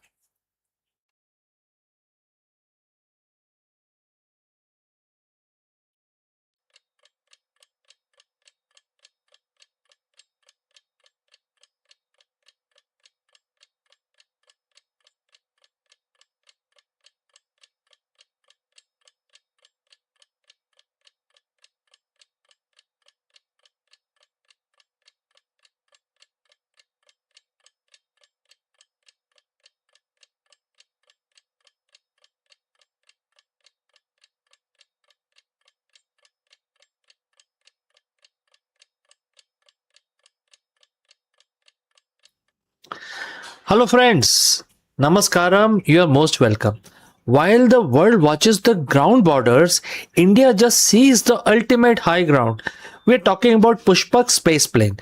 The Pushpak spaceplane isn't just a vehicle, it's a declaration of the orbital sovereignty that renders the traditional satellite and the vulnerability obsolete. Discover how this autonomous fleet is securing indigenous supply chains and fundamentally shifting the global balance of power forever. Let us discuss this further. For over 60 years, human spaceflight has operated on a profoundly wasteful promise. We build the multi-million dollar rockets, fly them once and throw them away into the ocean. It is equivalent of flying a commercial airliner across the Atlantic and then burning the plane the moment it lands. But history is rarely static. Today, a quiet revolution is taking place in aerospace facility of Indian Space Research Organization, also known as ISRO. It centers around a winged arrowhead-shaped vehicle named Pushpak. This isn't just another rocket. It's an autonomous space plane. By mastering high-speed atmospheric re-entry, the intelligent autonomous navigation and precise runway landings, India isn't just participating in the new space race. It is fundamentally rewriting the economics and the geopolitics of the global power. Today, we are going to explore how India's autonomous space plane fleet is shifting the balance of global dominance forever. To understand why a space plane changes everything, we first have to look at the math that has bound humanity to Earth for generations. It's governed by what the rocket scientists call the Selowski rocket equation. In simple terms, to lift the fuel into space, you need more fuel. To lift the extra fuel, you need even more fuel. Because of this brutal physical constraint, over 90% of the traditional rockets' total mass consists of propellant and disposable tanks. When the rocket reaches orbit, you discard the expensive engines and the avionics. The metal shell into the goes into the dark void of space, or the watery grave back on Earth. This disposable cup model made space exploration unimaginably expensive. For decades, only superpowers with bottomless state budgets could afford regular tickets to the cosmos. While the companies like SpaceX pioneered vertical landing system VTVL to bring rocket boosters back down, the space agencies have long dreamed of different holy grail: the horizontal landing space plane, a vehicle that takes off like a rocket, perform complex orbital missions, and glide back down to land on an ordinary runway just like an aeroplane. And that is precisely what India is going to build. Meet the reusable launch vehicle technology demonstrator, universally known as Pushpak, named after the legendary flying chariot from the ancient epic of Ramayana. Developing a space plane is infinitely more complex than building a standard rocket. Why? Because a space plane has to wear two completely different hats. In space, it must survive the brutal white-hot plasma of hypersonic re-entry temperatures reaching thousands of degrees of Celsius. But once it re-enters the lower atmosphere, it transforms into an unpowered glider with a notoriously low lift-to-drag ratio, forced to approach a runway at speed exceeding 350 kilometers per hour.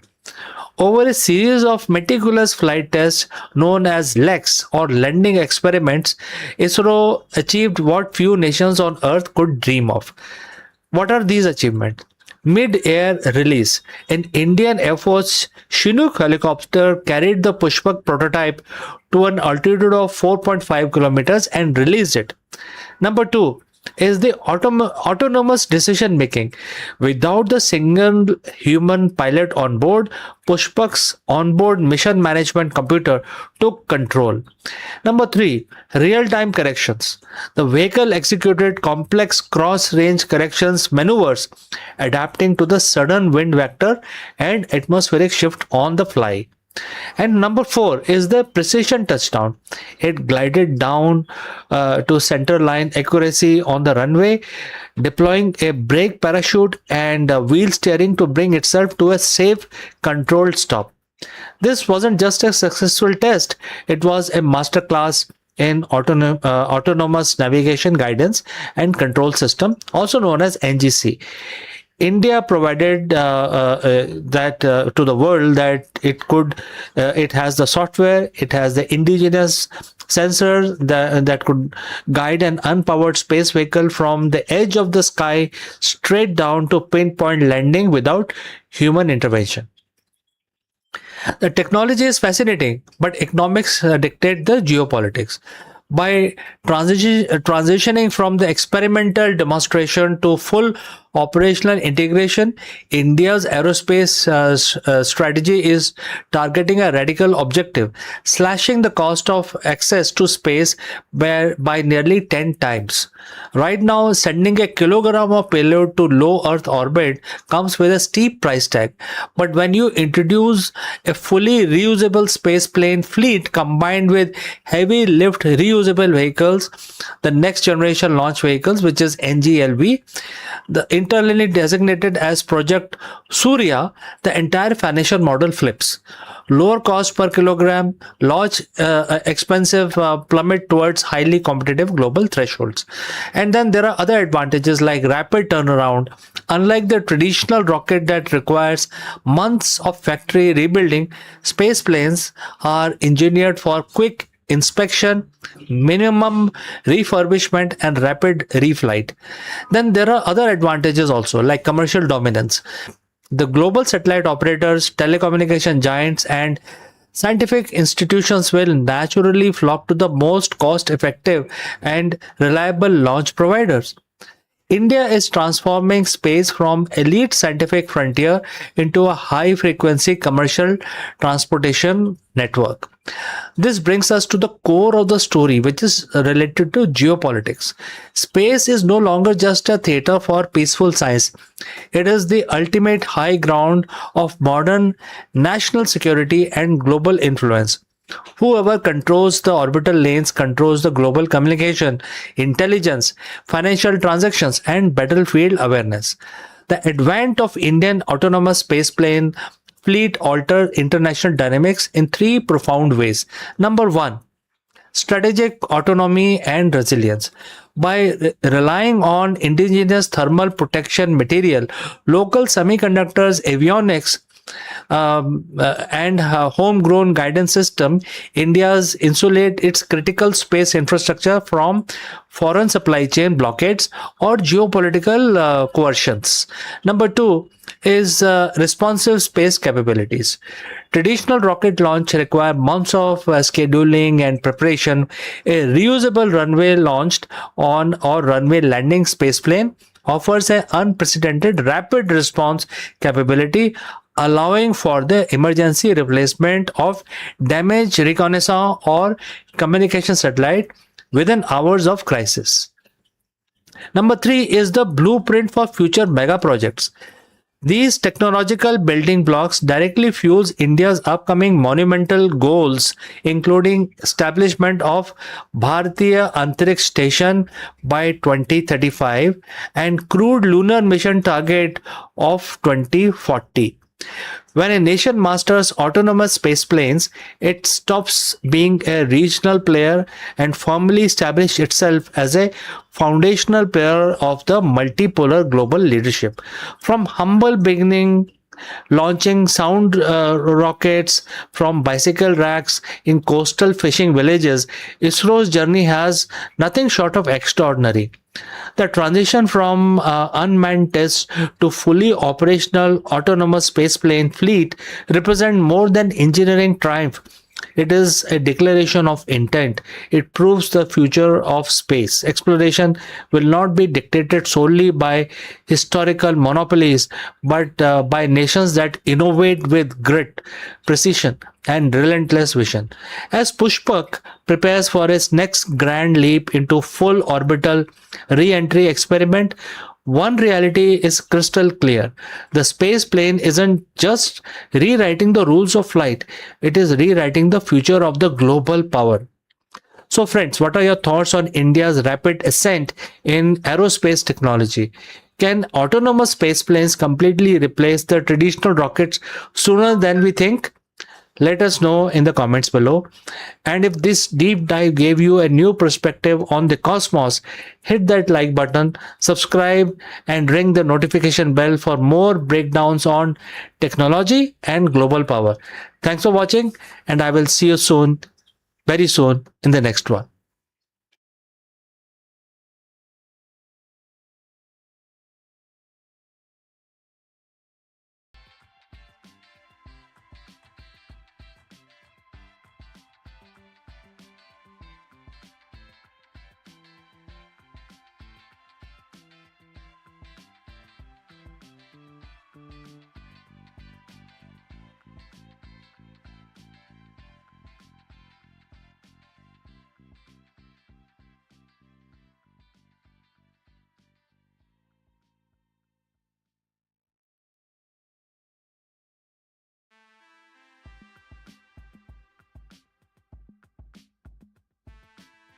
Hello friends, welcome to Executive Learning Session.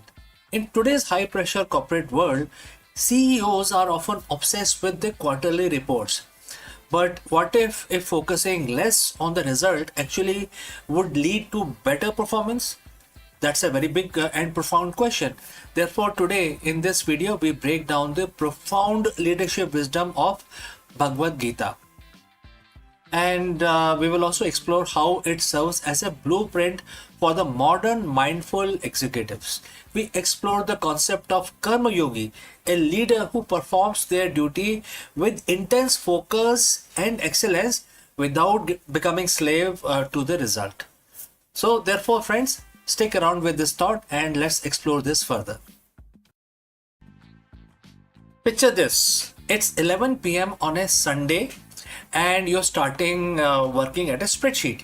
You have got a quarterly board meeting in 48 hours. The numbers aren't where they need to be and your heart is racing.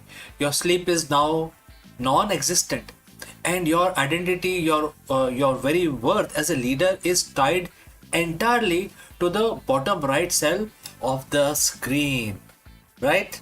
This happens to everybody, isn't it? Well, we have been taught that the greatest leader who you must be result driven. We must obsess over KPIs, exit strategies, and stock prices.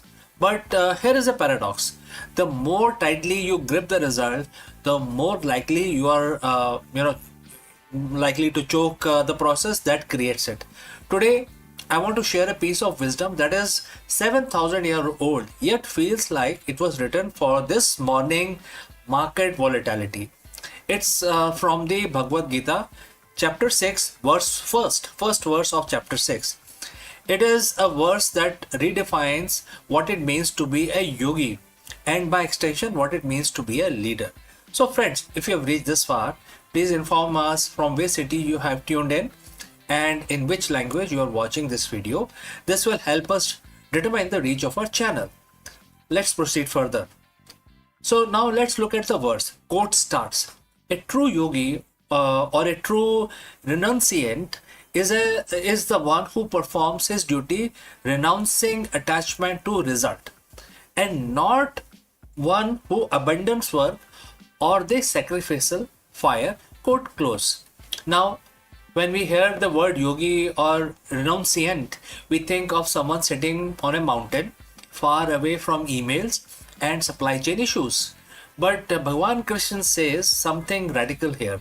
He says the true yogi is not the one who quits.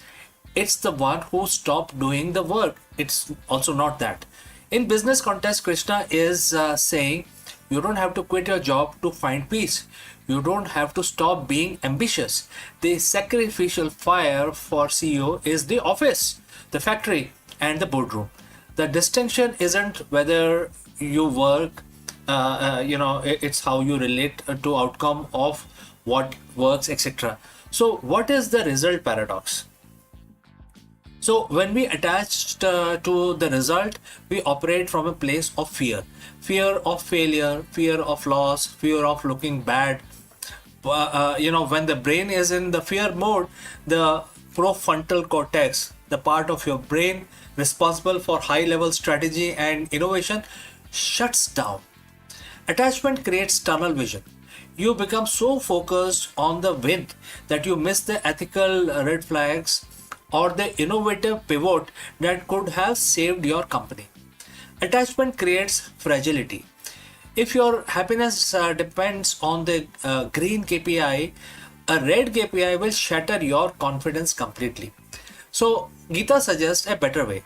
Perform your karma, the duty at hand. Imagine the professional athlete. If a golfer is thinking about a trophy while they are, mid swing, they will miss the shot. To win the trophy, they must forget the trophy exists and focus entirely on the mechanics of the swing. That is leading without attachment. The verse mentioned not abandoning the sacrificial fire. In ancient times, this was the literal fire of ritual. Today, for a leader, it is the energy of the action. Leading without attachment does not mean leading without excellence. In fact, it requires more excellence. When you aren't worried about how the result will make you look, you are free to be.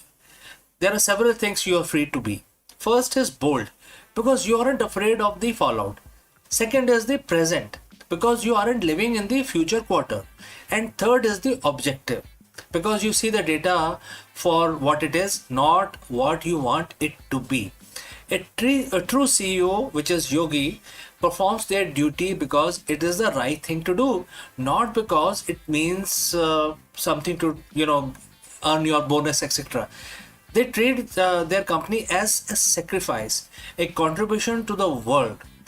So, how do we actually do this? How do we walk into the board meeting tomorrow and lead without the attachment? There are few ideas which I want to share with you. First is shift from what to how. Instead of asking, will they reach the target?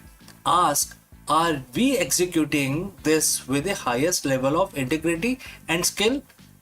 If the process is perfect, the result is inevitable, and it's the inevitable byproduct. Second, the 5 minute de-tether. Before a high stake pitch, take 5 minutes to remind yourself, I have a right to work but not to the fruits.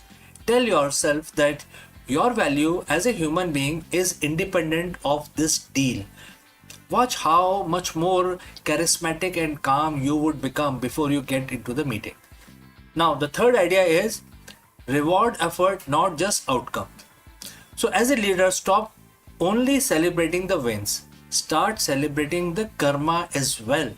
The disciplined, high quality effort, even when it doesn't lead to a win, this builds a culture of psychological safety. So, Bhagavad Gita isn't asking you to be less ambitious. In fact, it is asking you to be freer. So, when you stop being a slave to the result, you become master of your actions. You will become unshakable executive. You will still show up and you still the light of fire, and you still do the work, but you do it with a smile, knowing that while you cannot control the wind, you can always control how you set your sail. So friends, what do you think? Thank you for your time. Thank you for joining live.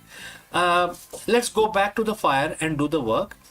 And if you have any questions, please feel free to send it across.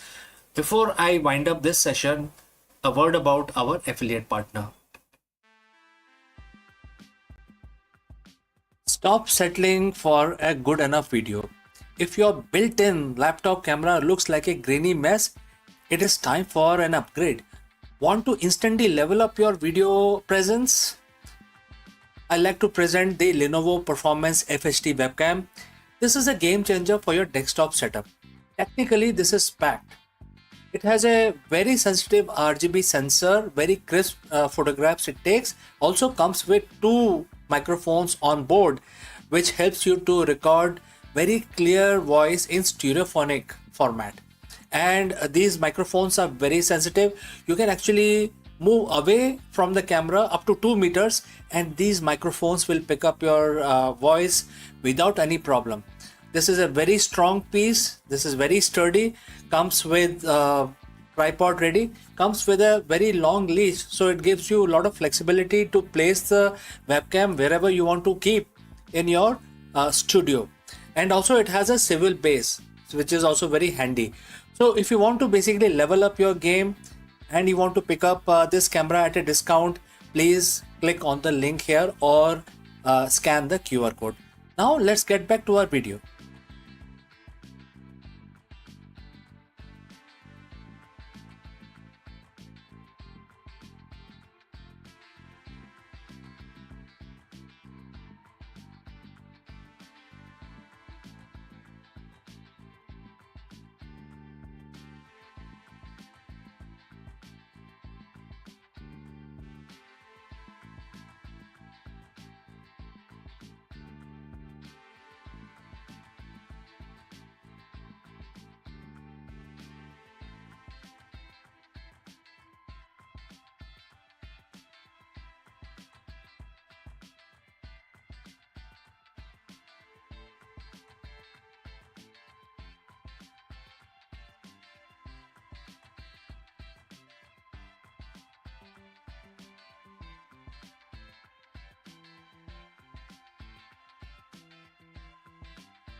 Friends, is a new trade war which is dubbed as 2.0 beginning?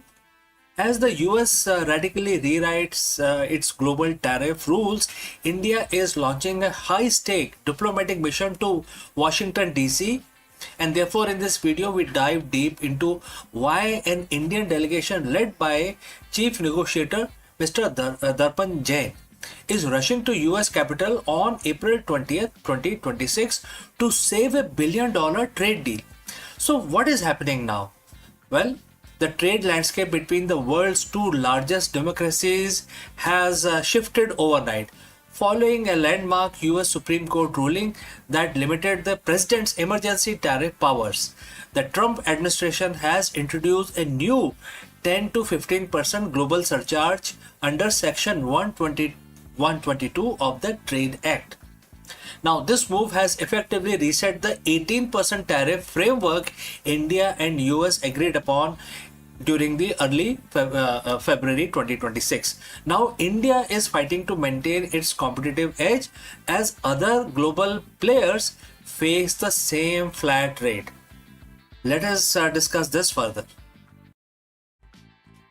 On February 7th, 2026, the world thought the trade war between India and the US was finally over. Headlines around the globe announced the breakthrough. Washington would slash tariff on Indian goods to be a flat 18%, and in exchange the trade king and the Make in India giant would enter a new era of cooperation. But in the global politics, nothing is final until the ink is dry. Fast forward to today, that 18% deal, it's practically on the paper shredder right now. Why? Because of the US Supreme Court just dropped a legal bombshell that stripped the president of his emergency tariff powers. In response, the Washington has hit the reset button, rewriting the global trade playbook with a brand new 10% global surcharge. So friends, if you have reached this far, please inform us from which city you have tuned in and in which language you are watching this video. This will help us determine reach of our channel. Alright, let's proceed further. Now, as you watch this, a high-level Indian delegation led by Chief Negotiator Mr. Darpan Jain is on a plane to Washington, D.C. They would land on April 20th, and their mission would be to save India's 87 billion export market from being swallowed by a trade war 2.0. To understand why India is rushing to DC, we have to look at what happened in the courts. For over a year, the Trump administration used the International Emergency Economic Power Act (IEEPA) to slap reciprocal tariffs on countries including India. But on February 20th, 2026, the US Supreme Court ruled 6-3 that the president cannot use this act to raise revenue generating tariffs. It was a massive rebuke of the executive power. Overnight, the legal foundation for the India-US deal, the one that promised an 18% rates, evaporated. The administration had to halt all IEEPA collections. But if you think this means free trade is back, think again. The administration immediately pivoted to Section 122 of the Trade Act of 1974. This is a global surcharge of 10% on all imports from all countries to address international payment problems. It's valid for 150 days. You might be asking, wait, if the new US tariff is only 10%, isn't that better for India than 18% they agreed to in February? So on paper, yes, but in the world of trade, it is all about comparative advantages. Under the old deal, India was going to pay 18% while its competitor like China or Vietnam might have been paying 25% or even 50% in certain cases. The gap made Indian goods cheaper. But under the new Section 122, everyone pays 10%. Suddenly, India loses its special edge. Furthermore, there is the Section 301 threat. While the 10% global tariff is a temporary fix, the US Trade Representative USTR has launched a fresh investigation into 16 economies, including India. These probes are looking into forced labor and unfair practices. If these investigations go south, India could face even higher punitive tariffs on top of the 10%. And this is why Mr. Darpan Jain and his team are in Washington this week. They aren't just there for coffee, they are there to finalize the bilateral trade agreement and the legal text. And here are the three main fires they need to put out. First is the solar crisis. The Indian solar module exports to US have already crashed by 35% this year due to fluctuating duties. India needs a stable long-term rate to protect its growing green energy industry. Number two, the Russian oil factor. The US previously hit India with punitive duties because of the India's purchase of Russian oil. While some of those rolled back in February, the new section, which is 301 probe, could bring them back under a different name. And third is the big ticket energy deal. So in exchange for lower tariff, India is looking at buying massive amount of US LNG and nuclear tech. This energy for export swaps is the heart of the deal. India isn't just waiting on the Americans, though. While DC talks are happening, Commerce Secretary Mr. Rajesh Agarwal has confirmed the 2026 roadmap. And it's very interesting. First is the India-UK FTA, expected to go live in May 2026. Second is the India-New Zealand FTA, set to be signed in April, especially on April 27. Third is the EU and Oman FTA. Negotiations are in full swing and final stages. So India is essentially telling Washington, we want to be your partner, but we aren't putting all our eggs in one basket.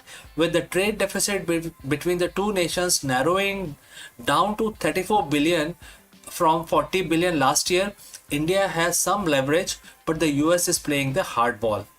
The next 72 hours in Washington will determine the future of your wallet as well as my wallet. From the price of iPhone, even though it is assembled in India, to the cost of Indian textiles and pharma in the US, everything is on the line. Is this the start of a trade war 2.0, or it is just growing pain of a new America first architecture? One thing is certain, the era of easy, predictable global trade is over. So friends, what do you think? Should India stand its own ground, or should it offer more concessions to secure the US market? Let me know in the comments below. And don't forget to like and subscribe for more deep dives into shifting world of global power. Thank you for joining live. Thank you for watching. Before I wind up this session, a word about our affiliate partner. Stop settling for a good enough video. If your built-in laptop camera looks like a grainy mess, it is time for an upgrade. Want to instantly level up your video presence? I like to present the Lenovo Performance FHD webcam. This is a game changer for your desktop setup. Technically, this is packed. It has a very sensitive RGB sensor, very crisp photographs it takes. Also comes with two microphones on board, which helps you to record very clear voice in stereophonic format. And these microphones are very sensitive. You can actually move away from the camera up to 2 meters, and these microphones will pick up your voice without any problem. This is a very strong piece. This is very sturdy. Comes with tripod ready. Comes with a very long leash, so it gives you a lot of flexibility to place the webcam wherever you want to keep in your studio. And also it has a swivel base, which is also very handy. So if you want to basically level up your game and you want to pick up this camera at a discount, please click on the link here or scan the QR code. Now let's get back to our video.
Stop!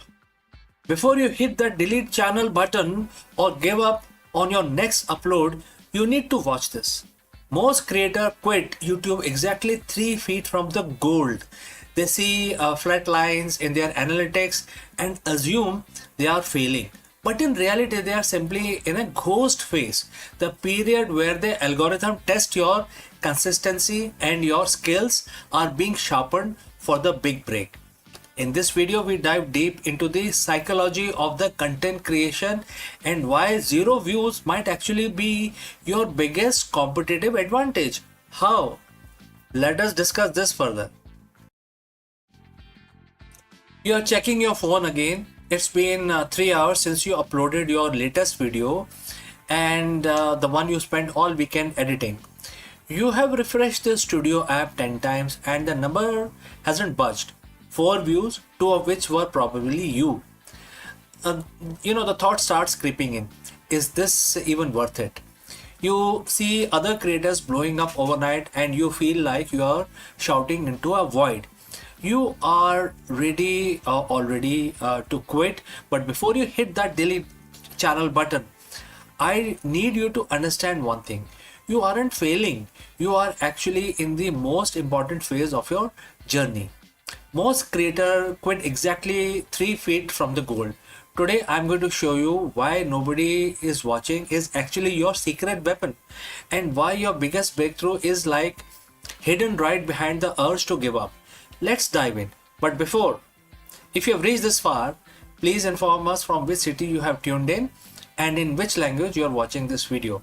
This will help us determine the reach of our channel. I would also know who's watching and who's not. Alright, let's proceed further. Let's address the elephant in the room, which is the algorithm. We talk about it like it's a sentient being that hates us. It doesn't, but it's a system built on trust. When you are a new creator or you're trying to pivot, you enter what I call the ghost phase. Think about it. Why would YouTube push your content to millions of people if you are only person you can stay consistent for only 2 weeks? The algorithm is testing two things, your competence and your consistency. During this ghost phase, you have a massive advantage that no big creator has, which is freedom to fail. When nobody is watching, you can experiment, you can find your voice, you can mess up the lighting, and you can make terrible jokes without hundreds and thousands of people judging you. This is your training ground. You are not being ignored, you are being incubated. This is the concept from the book Atomic Habits called the plateau of latent potential. We expect progress to be in a straight line up. We think if I put in X amount of work, I should see X amount of views. But the growth on YouTube is exponential, not linear.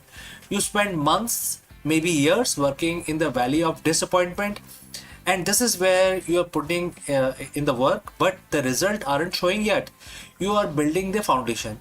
It's like bamboo tree. It grows underground for 5 years, developing a massive root system, and then it shoots up 80 feet in 6 weeks. So if you quit during the root building phase, the tree will never grow. Every video you make into a flop is actually a root. It's a data point. It's a lesson. It's one step closer to the 80-foot breakthrough. So why do most creators quit right before they win? It's because of the psychological phenomena called cognitive friction. The effort required to make a video feels much higher than the reward of 10 views. To survive this, you have to shift your win condition. If your win condition is to get 1000 views, you get 50, you feel like as if you have lost it. You feel defeated. But if your win condition is like getting 1% better at color grading or write a more compelling hook, or you do that, you have won already, right? I mean, if you do all of these core competencies, regardless of the view counts, don't you think so? Winning on YouTube is a war of attrition. The pros aren't necessarily the most talented people on the platform. They are the one who refuse to go away. They stayed in the game long enough for the luck to find them. Because on YouTube, luck is just where the preparation meets the long enough timeline. Now, as a disclaimer, I'm not saying that you should keep doing exactly the same thing if it is not working. There is a difference between quitting and pivoting. If you have made 50 videos and they all have 0 views, don't quit YouTube. Change your strategy. Maybe your thumbnails are weak. Maybe your intros are too slow. Use the silence to audit yourself.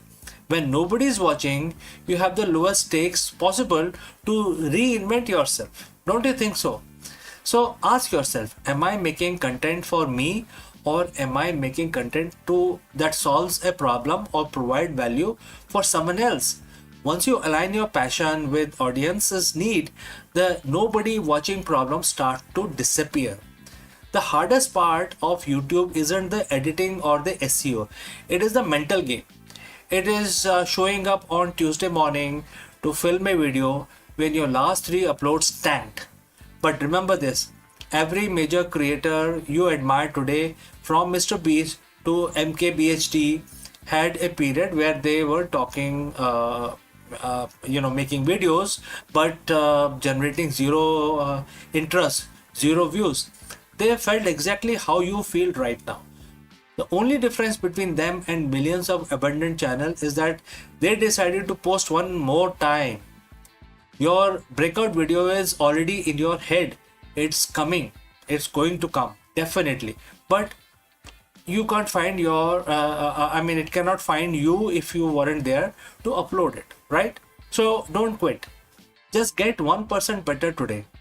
So friends, what do you think? If you have any question or if you want to know more, please leave a comment below and I will see you again in the next one. Before I take your leave, a word about our affiliate partner. Stop settling for a good enough video. If your built-in laptop camera looks like a grainy mess, it is time for an upgrade. Want to instantly level up your video presence? I like to present the Lenovo Performance FHD webcam. This is a game changer for your desktop setup. Technically, this is packed. It has a very sensitive RGB sensor, very crisp photographs it takes. Also comes with 2 microphones on board, which helps you to record very clear voice in stereophonic format.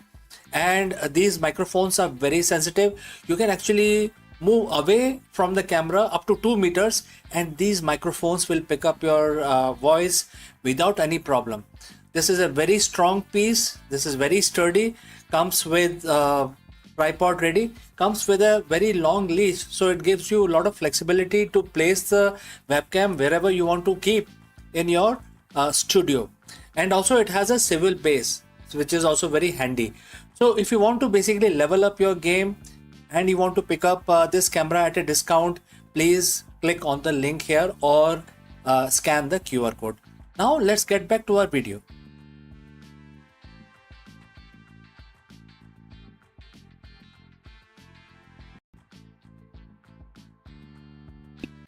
Friends, Nvidia is officially reinventing the PC. At Computex 2026, Jensen Huang unveiled the Nvidia RTX Spark, a revolutionary new ARM-based superchip designed to turn your Windows laptop into a powerful AI agent machine. In this video, we break down everything you need to know about this massive shift in computing. From its Blackwell GPU architecture and 20-core Grace CPU to the game-changing 128 GB of unified memory, the RTX Spark is positioned to take on the biggest name in the industry. We look at how this chip enables 440p AAA gaming, 12K video editing, and the local AI agent processing an ultra slim laptop from partners like Microsoft, Dell, and HP. Let's go. For 40 years, the way we use the computer hasn't really changed. You click, you type, you launch an app, you wait for it to process. It's been a tool, but what if your PC wasn't just a tool anymore? What if it was a teammate? Today at Computex 2026, Nvidia and the NVIDIA CEO Jensen Huang officially announced that the PC is being reinvented. Say hello to NVIDIA RTX Spark, a class of ARM-based superchip. This is set to redefine what we expect from our laptop and a compact desktop. This isn't just an incremental update, it's a full stack integration of a 30 years of NVIDIA innovation, which is CUDA, RTX, DLSS, all shrunk down into a powerhouse meant for a slim all-day battery laptop. So what is the RTX Spark exactly is? It is a custom designed system on a chip built in collaboration with MediaTek. At its core, you're looking at the hybrid architecture. There are several things that we need to look at. First, starting with GPU. It features a Blackwell based RTX GPU with 6144 CUDA cores and 5th generation Tensor cores capable of hitting 1 petaflop of AI performance. Next is the CPU itself. The CPU paired with 20 core Grace CPU connected via NVIDIA NVLink C2C interconnect for lightning fast communication. Third, very important, is the memory. And this is perhaps the most impressive part. It supports up to 120 gigabytes of unified LPDDR5X memory, which is pretty fast. NVIDIA is targeting high-end, thin and light design. Think of 14 to 16 inches laptop, as thin as 14 millimeters and weighing around 1.3 kilogram category. They are promising all-day battery life, which, when you consider the raw performance, is a massive technical leap. But why the Spark name? It's about the agentic era. NVIDIA and Microsoft have been working together for years to build a native window experience for a personal AI agent. Instead of you opening 5 different apps to get work done, the RTX Spark is designed to run these AI agents locally. We are talking about models with 120 billion parameters and 1 billion token context windows, all running right on your device for a maximum privacy. Imagine an agent that can scan your inbox, draft responses, organize your schedule across multiple pieces of software, all without you lifting a finger. Through NVIDIA's OpenShell runtime, this is all handled securely on a local device, removing the latency and the privacy concerns of a cloud-based AI system. So if you are a creator or a gamer, this chip is a monster. And let's start with creators. And how does it, promote creativity? It has a tie-up with Adobe. Adobe is re-architecting Photoshop and Premiere from the ground up for RTX Spark. We are seeing claims of 2x faster performance in editing, coloring, and generative AI effects. You can render 90 GB plus 3D scene or edit 12K video natively on a laptop. And for gamers, what are the advantages? We are looking at AAA titles running at 1440p resolution at over 100 frames per second with ray tracing enabled by utilizing DLSS and reflex. These machines are punching well above their weight class, closer to middle tier gaming rings from the standard Ultrabook. So when you can get one, NVIDIA confirmed that these machines will hit the market this fall. We are talking about partners across the board: Dell, HP, Asus, Lenovo, MSI, and of course Microsoft with their new Surface Laptop Ultra. HP is also bringing the platform to their OmniBook line, and we will even see compact desktop variants. This launch marks NVIDIA's most aggressive entry into the consumer PC space since the early days of Tegra chip. They are going head to head with Apple's M series and Qualcomm Snapdragon X chip, but they are bringing the entire CUDA and RTX ecosystem with them. The era of manual PC is ending and the era of agentic PC is beginning. Whether the RTX Spark becomes the new gold standard for high-end Windows laptop remains to be seen. But one thing is clear, Nvidia is just shifting the entire industry's trajectory. So friends, what do you think? Is this the upgrade you have been waiting for, or are you holding out for most of the details on the basis of the pricing, on the basis of launch? Let me know in the comments below. Don't forget to subscribe to Akulmach World for more deep dives into the future of technology. I am CK, and I will see you soon, very soon, in the next one. For centuries, lightning has been regarded as a terrestrial phenomena, or inspiring but earth-bound spectacle of raw energy. Right? I think you must have seen it. Sometimes it creates ripples in your heart. Sometimes you enjoy the spectacle. It strikes across the sky, illuminating the storm clouds, rattling windows, reminding humanity of nature's, which is untamed power. Yet, in the recent years, scientists have begun to uncover a startling truth. Lightning is not confined to Earth, influencing the delicate balance of space weather that governs satellites, communication system, and even the safety of astronauts. The breakthrough actually came from a small NASA satellite, modest in size and but monumental in ambition. Unlike the towering rockets or sprawling observation that often dominates the headlines, this satellite was designed with a precision, simplicity, and its mission definitely was study the electromagnetic fingerprints of lightning and trace how these pulses interact with ionosphere and the charged layer of Earth's upper atmosphere and beyond. Into a vastness of near Earth space, what it discovered actually had sparked a revolution in our understanding of space weather. So if you have reached this far, please inform us from which city you have tuned in and in which language you are watching, because that will help us to determine the reach of our channel. So going forward, lightning is, it turned out, is more than a flash of light and a crackle of thunder.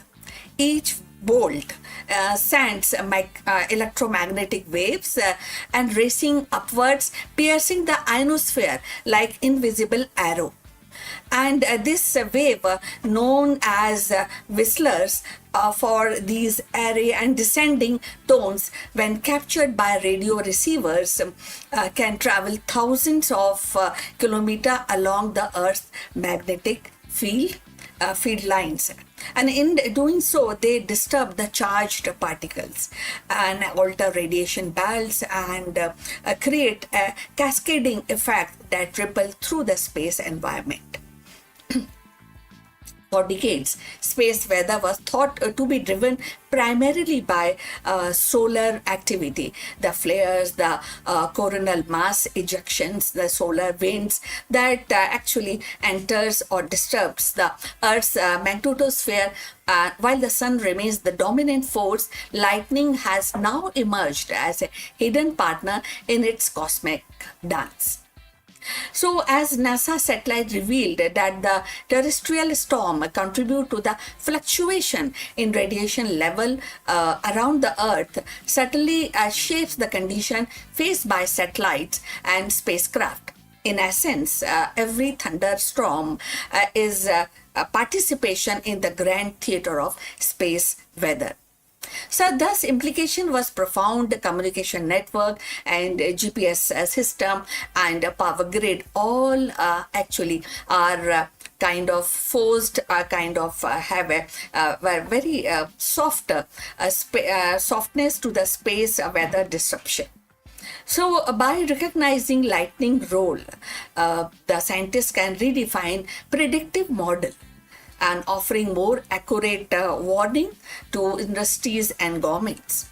A storm in the Midwest may not only ground the flight or knock out the local power, it may also send ripples into the orbit, affecting the satellite that guides ship across the ocean and monitor climate change.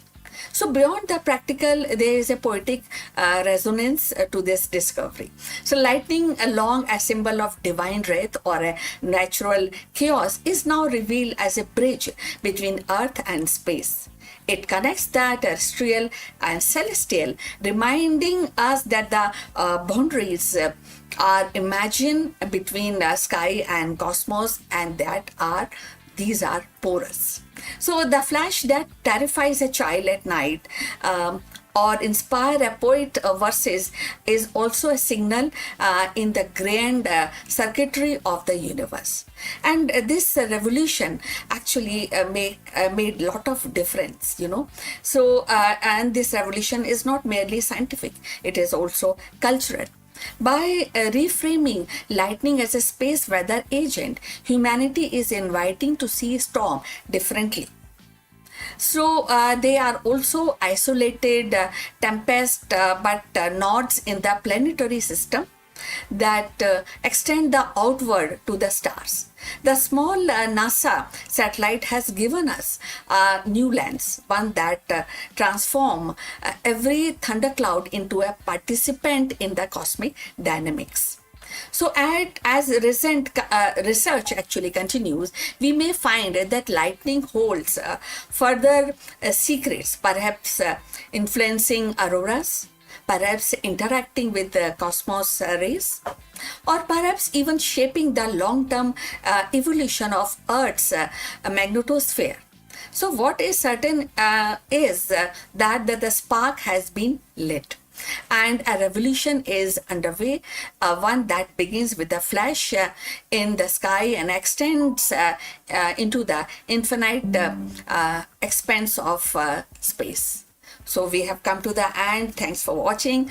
Please like and subscribe our channel. Do send your comments on this topic. See you in the next one. But before we end this particular live stream, a few words from our affiliate partner. Stop settling for a good enough video. If your built-in laptop camera looks like a grainy mess, it is time for an upgrade. Want to instantly level up your video presence? I like to present the Lenovo Performance FHD webcam. This is a game changer for your desktop setup. Technically, this is packed.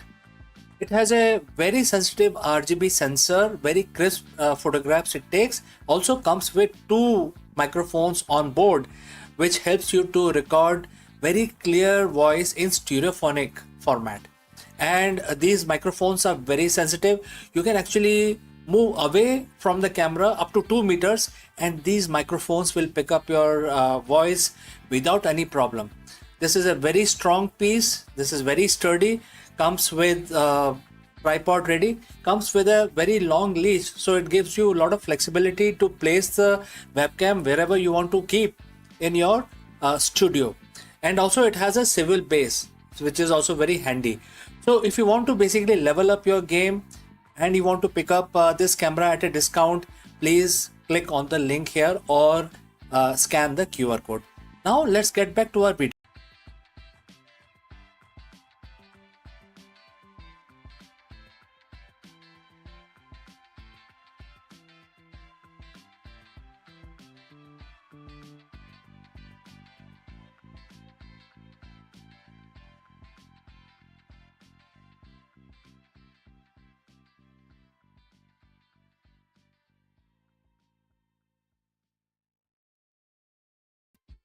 Hello friends, we have a very profound and very deep question to address today, and that is there a part of you that survives beyond the physical world or physical realm? In this video, we dive deep into the profound wisdom offered by Bhagavad Gita and to explore the intersection of ancient Vedic philosophy and the modern conceptual science. While our bodies changes from infancy to old age, our sense of I remains constant. We explore why the Gita defines Brahman as the supreme, the indestructible entity, and how this transcendental energy operates outside the laws of decay. Let's go. Friends, every 7 years, virtually every cell in our body, in your body, my body, get replaced. Your skin, your blood, even the lining on the stomach. It's all new. And if you look at the photo of yourself from 10 years ago, you are looking at a collection of atoms that are the most part no longer belonging to you. And yet you feel like the same person. When you say, I am hungry or I am tired, who is this I? Who is this I talking? Is it the meat suit that made of carbon and water, or is it the driver inside? Today we are going to explore one of the most profound scientific and the spiritual intersection in history. We are looking at the Bhagavad Gita, chapter 8, verse 3, to answer the ultimate question. That is, why are you not your body? So friends, if you have reached this far, please let us know from which city you have tuned in and in which language you are watching this video. This will help us determine the reach of our channel. Alright, let's proceed further. In the middle of the literal and the metaphorical battlefield, the warrior Arjun asks about the nature of existence. Bhagwan Krishna responds with a verse that serves as a theory of everything for the souls. And the verse says, the quote starts, Brahman is the supreme, indestructible and transcendental living entity. The material nature of living entity is called Atma. And karma is the fruitive action that result in the material body of a living being. Quote close. Let's break this down like a scientist would, right? Let's look at the word Brahman, which is, in other words, is supreme entity. In physics, we talk about the laws of conservation of energy. Energy cannot be created or destroyed. Bhagavad Gita calls this Brahman. It is the fundamental stuff of the universe, which is indestructible, and also this is an indestructible observer. Number 2 is the nature of self, which is Atma or your soul. This is your software. It is the inherent nature of the living entity that remains constant even when the hardware, which is your body, changes. Number 3 is the karma, which is the mechanism. This is the kinetic force. It is the action that bridges the gap between the spiritual and the material world. And if you are not your body, then what are you? In science, we often struggle with the hard problem of consciousness. We can map the brain, we can see the neurons firing, but we cannot find you in the gray matter. Think of your body like a mobile phone. The phone has a screen, a battery and a circuit, but the signal, which is the data, the internet, the voice of on the other side, other end, doesn't live inside the wires. If you smash the phone, the signal doesn't die. It simply has no medium to manifest through. You're getting this point? I hope you're. Now, the Gita explains that Brahman is that the signal. It is a transcendental, meaning it exists on a frequency higher than the physical world. While the body is subject to entropy, which I hope you know is the second law of thermodynamics, where everything moves towards a disorder. The soul is described as the imperishable. It's a constant. Nothing can touch it. It is the only thing in the universe that doesn't rust or get destroyed. The verse says karma. Karma is the fruitive action that result in the material body. This is the revolutionary way to look at the biology. Usually we think our DNA is the sole architect of our lives, but Gita suggests a deeper layer. Karma is the work or the energy we generate through our desires and actions. Think of it as a cloud server. Your actions are thoughts and your Atma, which is your nature, are uploaded to the cosmic cloud.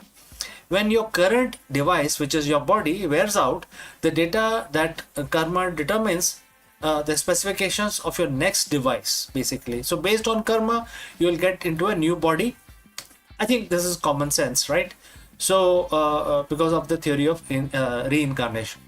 Now, it suggests that the life isn't a random accident of chemistry. It is a precise energy-driven transition.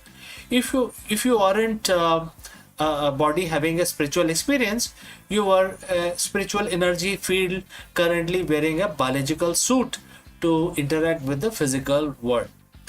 Now, in chapter 8, there are later explains that this consciousness has the power to travel because it is not bound by the weight of the matter. It is actually non-local also.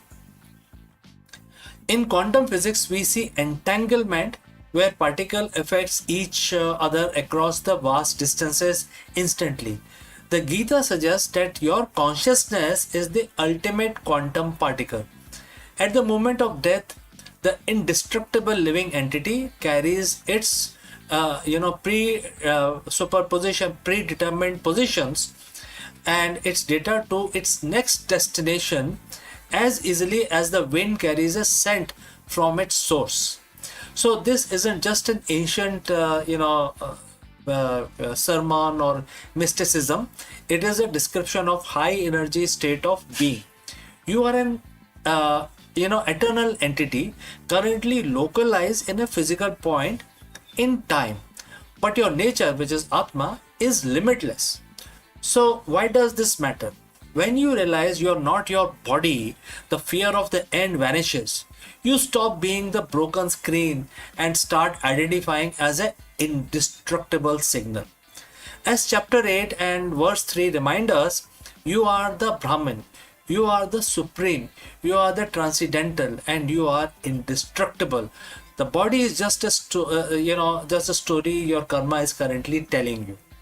So walk through the world today knowing that you aren't the container, you are the light inside it. Well, I would like to know your opinion, and thanks for watching, thanks for listening. If this deep dive into Gita and science resonate with you, hit the subscribe button and share this with someone who needs to remember their eternal nature. And I look forward to receiving your messages as well. Before I part ways, a word about our affiliate partner. Stop settling for a good enough video. If your built-in laptop camera looks like a grainy mess, it is time for an upgrade. Want to instantly level up your video presence? I like to present the Lenovo Performance FHD webcam. This is a game changer for your desktop setup. Technically, this is packed. It has a very sensitive RGB sensor, very crisp photographs it takes. Also comes with 2 microphones on board, which helps you to record very clear voice in stereophonic format. And these microphones are very sensitive.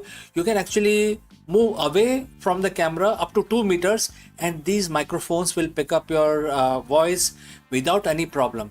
This is a very strong piece. This is very sturdy. Comes with tripod ready. Comes with a very long leash, so it gives you a lot of flexibility to place the webcam wherever you want to keep in your studio. And also it has a swivel base, which is also very handy. So if you want to basically level up your game and you want to pick up this camera at a discount, please click on the link here or scan the QR code. Now let's get back to our video.